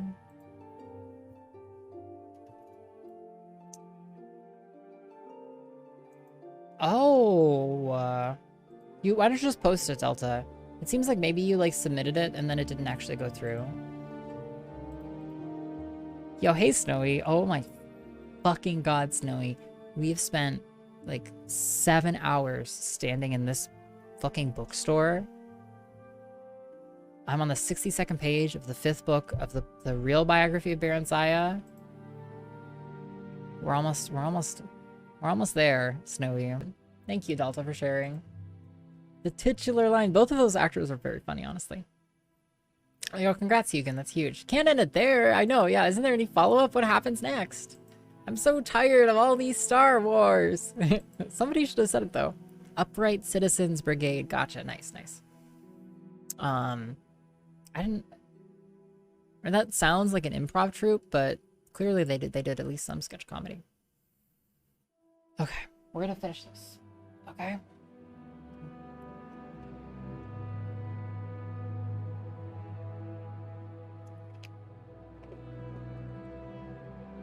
Nonsense, love. Of course I do. But it isn't here. He chuckled. In fact, it isn't anywhere. He kissed her again, more passionately this time. You're talking in riddles again. I want to see it. You couldn't have destroyed it. Ah, you've gained in wisdom since last we met. You inspired my hunger for knowledge somewhat. She stood up. The Staff of Chaos can't be destroyed, and it can't be removed from Tamriel, not without the direst consequences to the land itself. Ah, you impress me, my love. All true. It is not destroyed, and it is not removed from Tamriel. And yet, as I said, it isn't anywhere. Can you solve the puzzle? He pulled her to him, and she leaned into his embrace.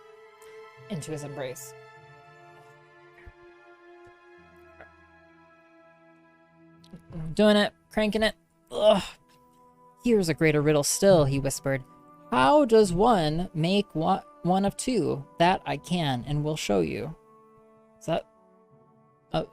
Is that a metaphor for fucking? Their bodies merged, limbs tangled together. I don't want... Later, when they had drawn a bit apart and he lay dozing, so no longer what merged? You mean when they had stopped merging? Is that what you mean? She thought sleepily. One of two, two of one, three of two, two of three. What cannot be destroyed or banished might be split apart, perhaps. She stood up, eyes blazing. She started to smile. The nightingale kept a journal. He scribbled entries into it. onto it every night after quick reports from underlings. It was locked in a bureau. See, if we hadn't read... Yo, Scooey! If we hadn't read the first 63 pages of this, we never would have appreciated this body content. After the merge conflicts were resolved. Let me riddle you with the beast of two backs.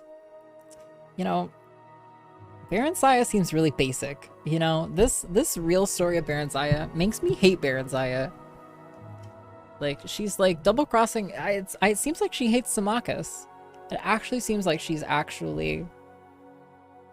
I don't know, maybe she doesn't, and she's just that good at pretending she does. He scribbled entries onto it every night after quick reports from underlings. It was locked in a bureau, but the lock was a simple one. She had, after all, been a member of the Thieves Guild in a past life, in another life, another Baron Zaya. One morning, Baron Zaya managed to sneak a quick look at it while he was occupied at his toilet. Big old emperor shit. The royal emperor throne. She discovered that the first piece of the Staff of Chaos was hidden, spoilers for the game, was hidden in an ancient dwarvish mine called Fang Lair, although its location was given only in the vaguest of terms. The diary was crammed with jotted events in an odd shorthand, and was very hard to decipher. All Tamriel, she thought, in his hands and mine, and more perhaps, and yet... For all his exterior charm, there was a cold emptiness where his heart should have been, a vacuum of which he was quite unaware, she thought. One could glimpse it now and then, when his eyes would go blank and hard, and yet, though he had a different concept of it, he yearned for happiness too, and contentment. Peasant dreams, Baron Zaya thought, and Straw flashed before her eyes again, looking lost and sad, and then Terry, with a feline Khajiit smile, Tiber Septim, powerful and lonely, Symmachus, solid, stolid, Symmachus who did what ought to be done, quietly and efficiently. The Nightingale, a riddle and a certainty, both the darkness and the light. The Nightingale who would rule all and more, and spread chaos in the name of order. Baron Zaya got reluctant leave from him to visit her children, who had yet to be told of their father's death, and of the Emperor's offer of protection. She finally did, and it wasn't easy. Morgaya clung to her for what seemed an era, sobbing wretchedly, while Helseth ran into the garden to be alone, afterward refusing all attempts to speak to him on the subject of his father, or even to let her hold him to her breast. Adwire was called on her while she was there. She told him what she had discovered so far, explaining that she must remain a while yet and learn more as she could. The Nightingale teased her about her elderly admirer. He was quite aware of Adwire's suspicion, but he wasn't the least bit perturbed, for no one took the old fool seriously. Baron Zaya even managed to arrange a reconciliation of sorts between them. Adwire publicly recanted his misgivings, and his old friend, the Emperor, forgave him. He was afterward invited to dine with them at least once a week. The children liked Adwire, even Helseth, who disapproved of his mother's liaison with the Empire and consequently detested him. He had become surly and temperamental as the days passed, and frequently quarreled with both his mother and her lover. Adwire was not happy with the affair either, and the Nightingale took great delight at times in openly displaying his affection for Baron Zaya, just to nettle the old man. This is actually censored compared to the version in Daggerfall? You have to be shitting me. Blarg blarg. Tell me about the uncensored bits, I have to know. They could not marry, of course, for Uriel Septim was already married, at least not yet. The Nightingale had exiled the Emperor shortly after taking the Emperor's place, but had not dared harm her. She was given sanctuary by the Temple of the One. It had been given out that she was suffering from ill health, and rumors had been circulated by the Nightingale's agents that she had mental problems. The Emperor's children had likewise been dispatched to various prisons all across Tamriel, disguised as schools. Oh, awful. She'll grow worse in time, Nightingale said carelessly, referring to the Empress and eyeing Baron Zaya's swollen breasts with satisfaction, and swollen breasts and swelling belly with satisfaction. As for their children, well, life is full of hazards, isn't it? We'll be married. Your child will be my true heir. He did want that. He did want the child. Baron Zaya was sure of that. She was far less sure, however, of his feelings for her. They argued. She then breasted boopily down the stairs. Yeah. They argued continually now, often violently, usually about Helseth, whom he wanted to send away to school, to boarding school in Somerset. Isle, the province farthest from the imperial city. Subtle. Baronziah made no effort to avoid these altercations. The Nightingale, after all, had no interest in a smooth, unruffled life, and besides, he thoroughly enjoyed making up afterward.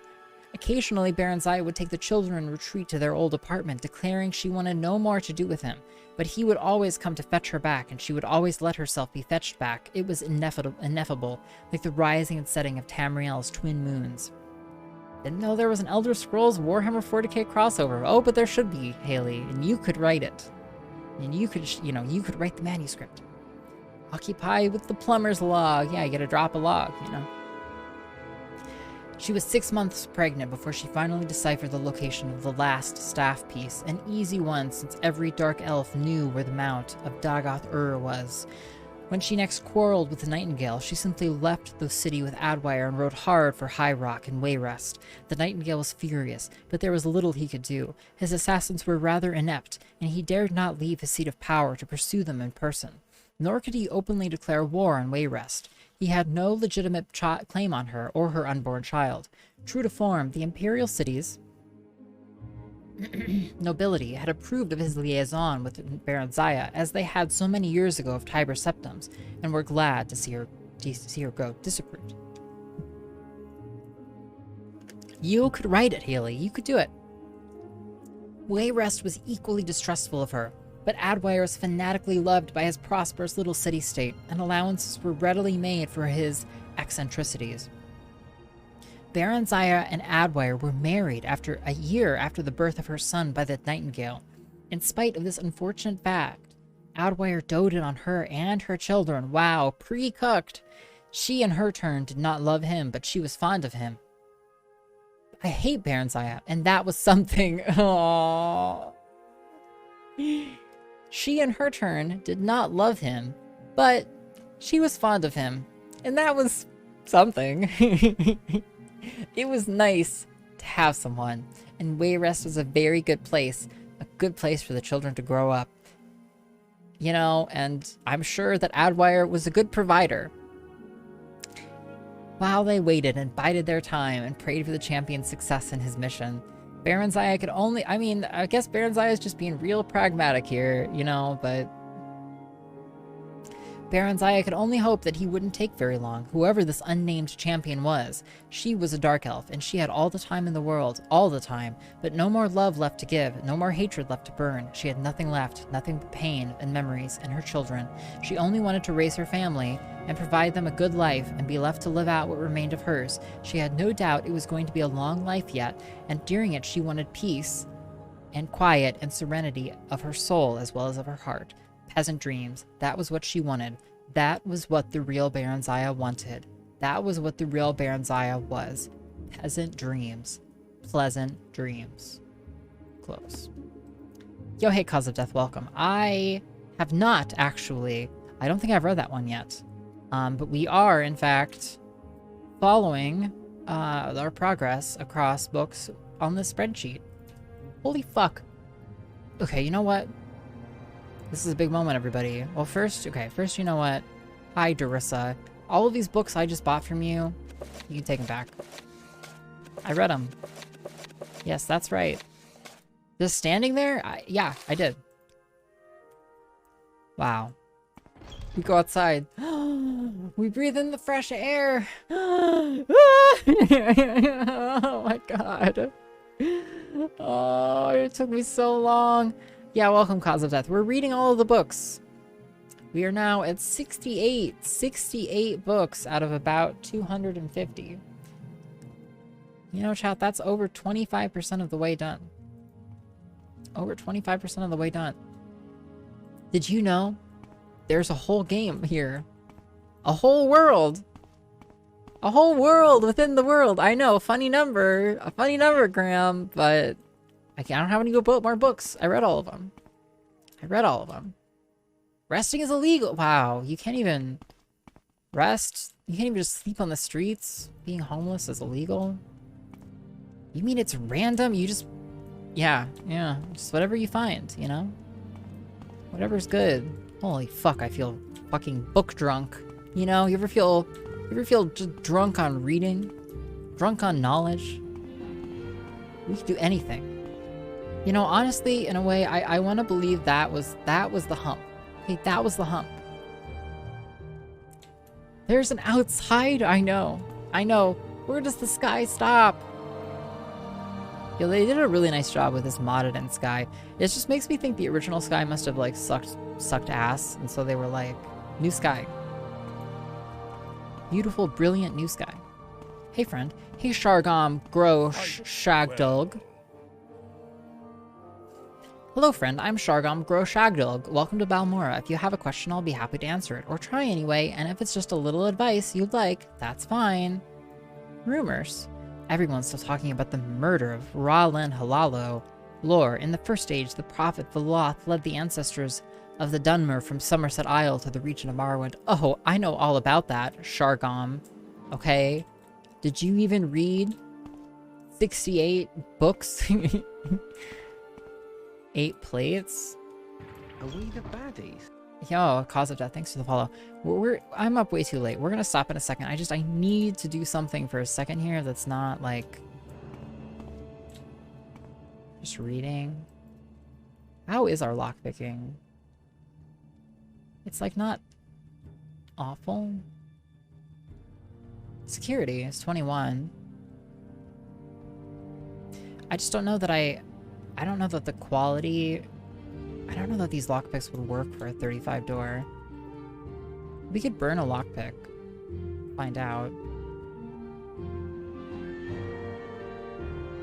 Am I wielding it? I am. That's really funny that you can like hover over different parts of your outfit and see like, you hover over your boots, it tells you what your boots are. My hand? Anything? Oh. Oh, I took off the... Oh, yeah. I'll put it back on. Okay. Well, anyway. Let's try it a few times, eh? Sneaking. So the thing in this game is, like, you can fail to pick locks. Like, what would I would need, like... What influences security again? Attribute or intelligence? I don't know if we could. Personality, fatigue, water breathing, willpower, endurance, strength, health, fatigue. I don't even have something to boost my intelligence unless we just ate.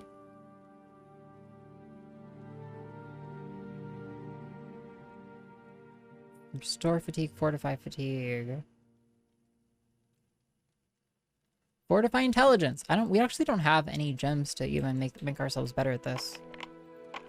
What is the top right cam? It is the cat door. Okay, I'm gonna say we can't do that. Let's go downstairs. I think this is a corner club. Yeah, that's a cat door. Sometimes cats walk through it. And there's a camera in front of it. You can do anything, and we've chosen to read. It's a wonderful lore. It is, actually. You know, I have lots of, I guess, thoughts and feelings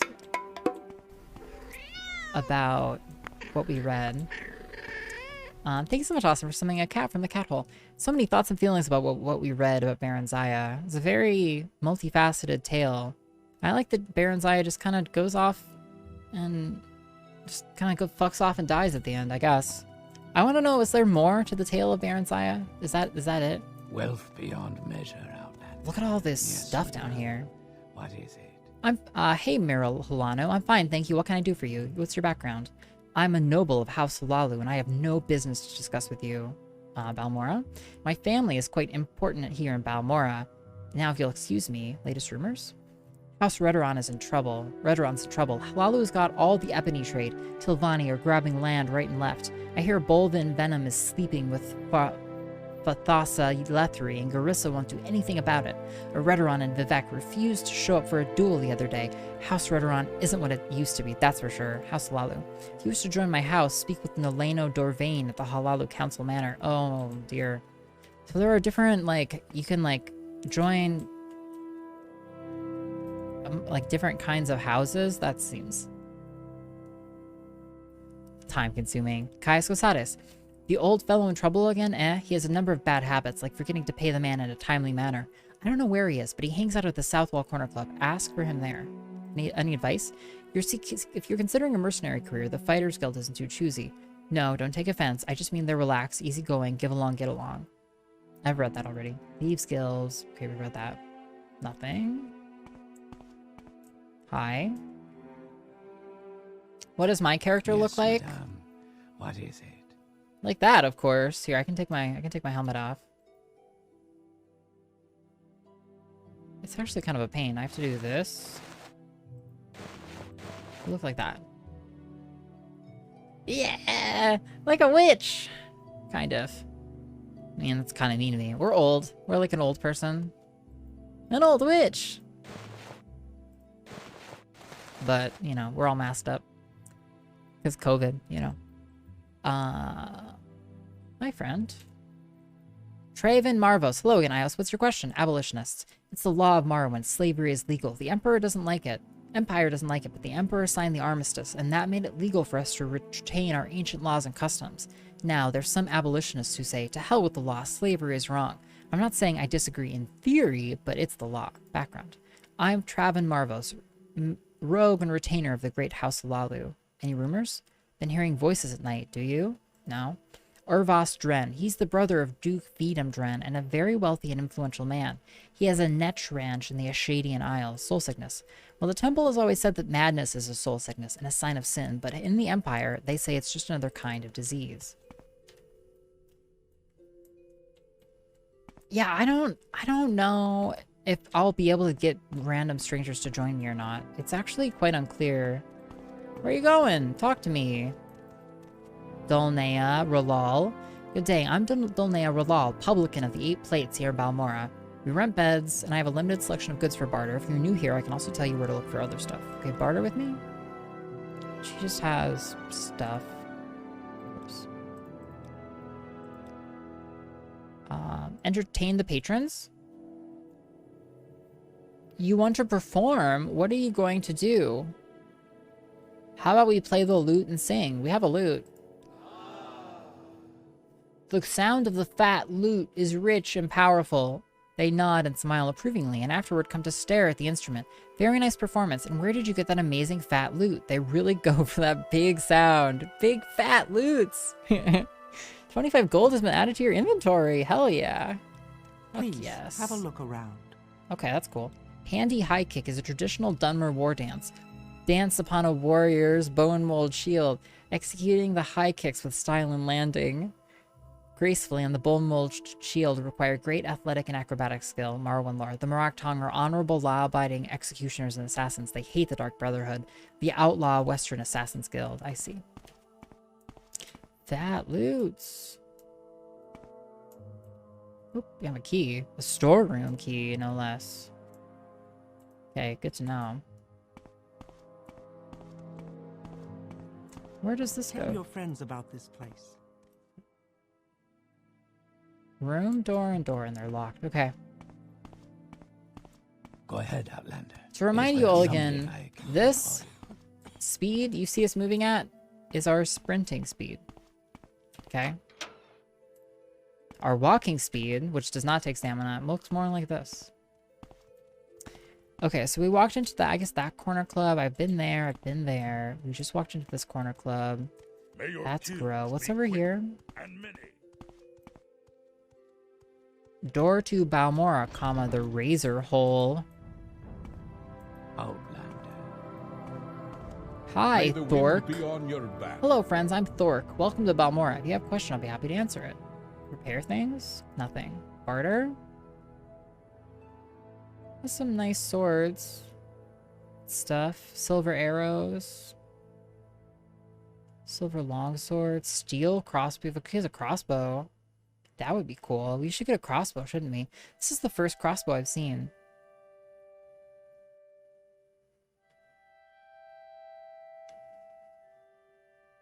Right? We should get a crossbow. Yo, take it easy, Graham. It's way past my bedtime. We're gonna end here pretty shortly. I think I want to get a steel crossbow. We'll need bolts for it. I have shard arrows. Value is... They're expensive. I wanted to get like 20. Yeah, it's a lot. I've yet to figure out exactly what to sell stuff. Wait, never mind. iios a bedtime of responsibility. Pshaw. I've yet to figure out what to sell. Pshaw. I guess we sell some of our, like this. You don't buy this item? You asshole. Fuck. How about, I don't know if there's fishing. I have a fishing pole. Can I fish? Probably not, maybe? I can hope. Officially, carrying around this extremely heavy fat loot has made me some money, so maybe we'll hold on to it. Alright, I guess we just buy it. We just spend money. Morrowind lore. Rural Dunmer live in villages, groups of small huts centered around temple compounds. Nice. So I got a crossbow. Sick. Steel crossbow, no less. 20 attack. And 20 silver arrows? I need bolts. Fuck. Fuck me. They look different. God damn it. They're also way more expensive. So fucking stupid. It's so expensive. Can I sell these arrows back to you? God damn it. I guess I keep them. Whatever. Goodbye. Fleecing me. Fleecing me. Locked door. Is this a bedroom? Kind of? Okay.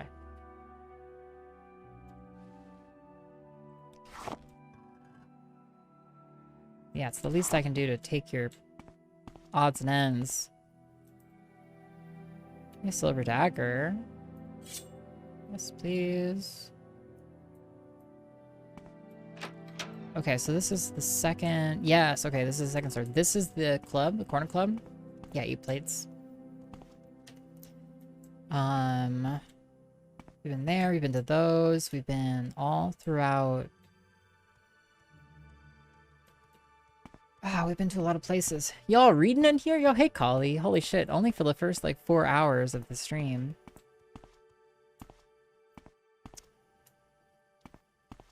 Holy crap. The razor hole. What's this place?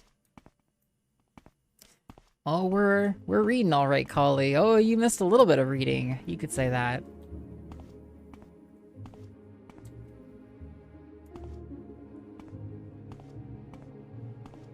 Boy, is this place? Is it the Dunmer Temple? I'm a Dunmer. Let me in.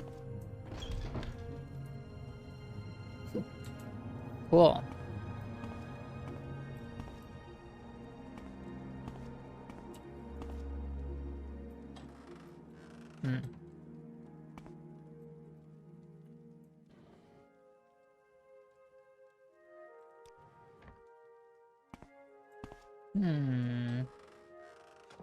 Useless! Maybe I could sleep here.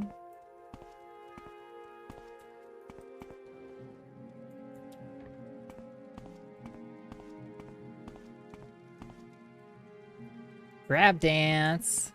Yeah, we take what we can get, okay? Quickly, Outlander. I haven't much time. Hey, Island. Welcome to Balmora, council seat of House Falalu. How can I serve you? So, enchanting is going to be super powerful. He has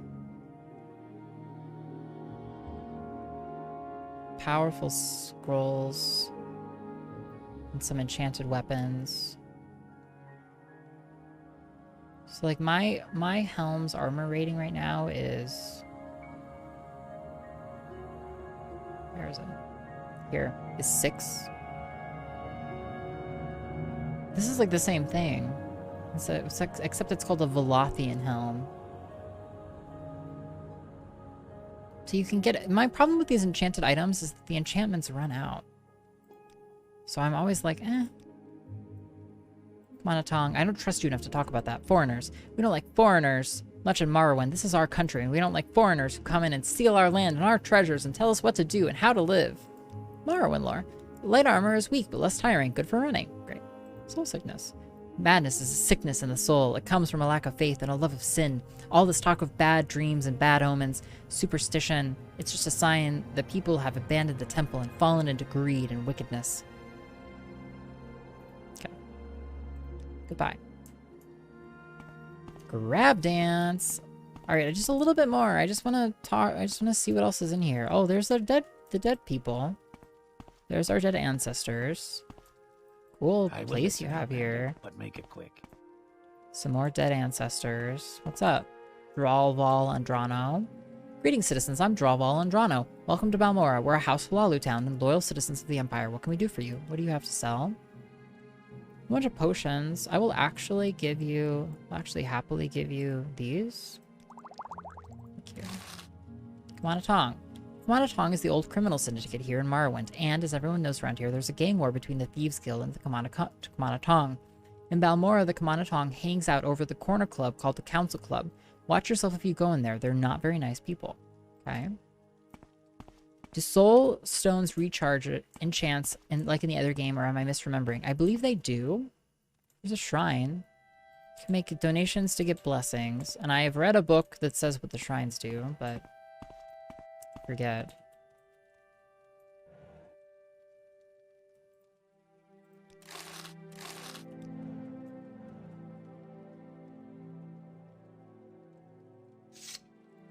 Okay. We found an enchanted axe. A steel flame cleaver. It does fire damage on strike, and it's a steel... It's a two-handed spear that mostly does thrust damage. Fascinating. Well, at least I'll sell it for a high price.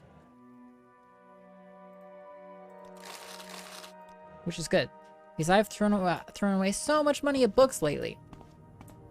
Colleague, I hope you've had a great night. Yeah, we read so much. I don't even know what to say about how much we read tonight. And we beat a Kaizo level. I lost chat a lot of channel points. Ancestor Pit, that's so last season. Needs a decor refresh, TBH. It's a bit of a has-been.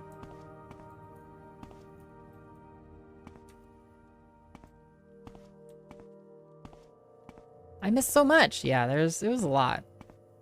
Like a lot. Speak quickly, Hi, Outlander, or go away. Lathino Halalu. Welcome to Balmora, council seat of House Halalu. How can I serve you? Spells. We got.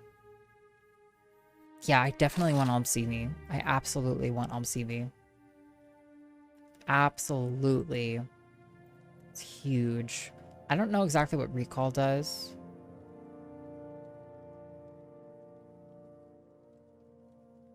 I'm gonna need... I need a source of magicka. That's my problem. I need a source of magicka. I don't know what my source of magicka is going to be. Cure common disease on self and free action. I'll take those. Oh, great. What do we have here? Lives of the Saints we've read, Anticipations we've read, Homilies of Blessed Almalexia. We have not read. Fellowship of the Temple. I've not read. 36 Lessons of Vivek, Sermon 34. I have not read. That's really expensive though. And 14 I have not read. Anticipations, Cantatas of Vivek.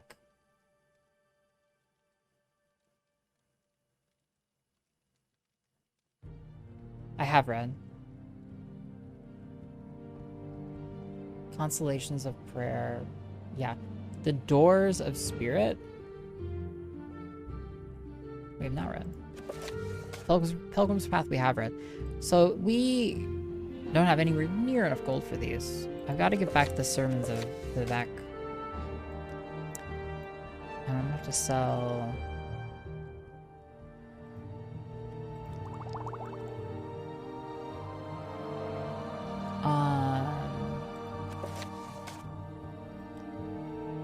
books. More books. Yeah, I need to like sell my potions here essentially. So that means I can afford one, the other. Jesus Christ.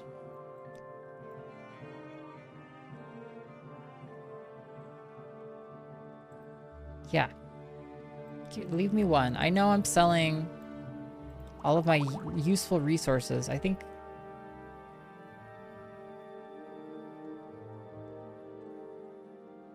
That's my cost. My cost is still that much. Okay.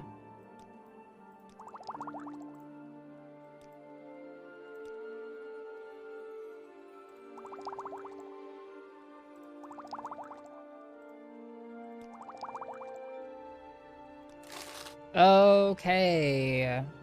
Good. Alright, 1 second here. The Kamanatong... Yeah, we've read this. Dagoth is the evil and immortal enemy of the Tribunal Temple cult. The temple holds Dagoth and his hosts accountable for all the evils that beset the Dunmer and Morrowind. Dagoth dwells in fiery caverns beneath Red Mountain, served by his kin called Ash Vampires and by legions of deformed monsters. Ghostgate. The Ghost Gate is a stronghold that guards the only passage through the Ghost Fence and into the blighted region of Red Mountain. Ghost Fence. The Ghost Fence is a magic wall running completely around Red Mountain.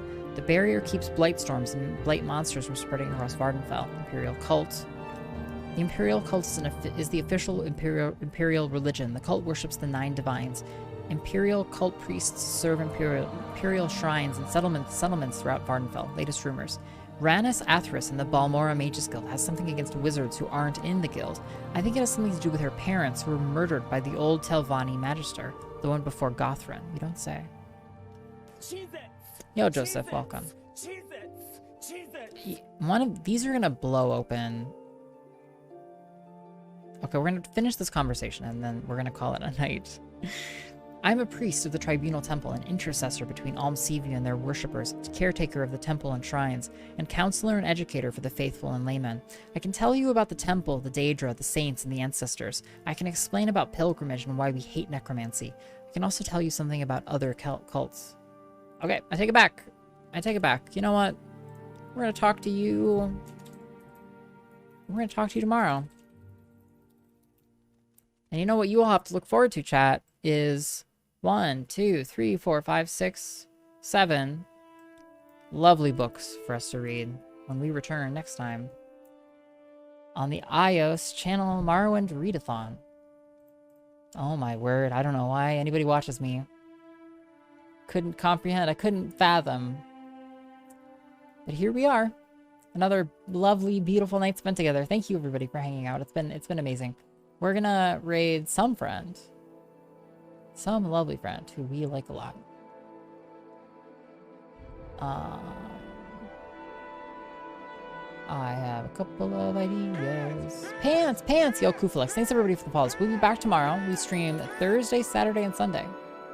Thursday, Saturday, and Sunday.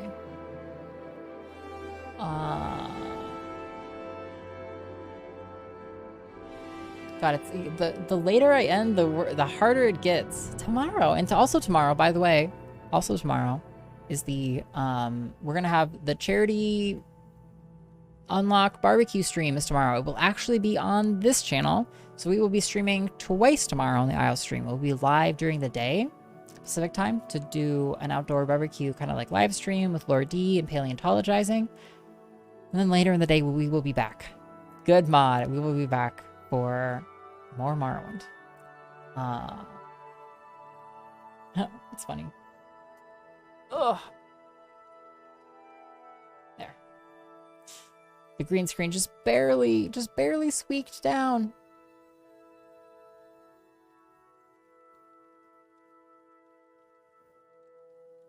You know, the later I end stream, the harder it becomes to raid, because literally everybody I watch usually is going to be off by this time. You know, this is really random, but we're gonna raid Disnoff. Disnoff is a nice guy, and just does crazy long streams. But I want to hang out and watch Project Zomboid, and that's all there is to it. Thanks, Bug Joints. Yo. Well, come on in. Heck of a night. Heck of a night. We'll be back. Have a great one, everybody. Thank you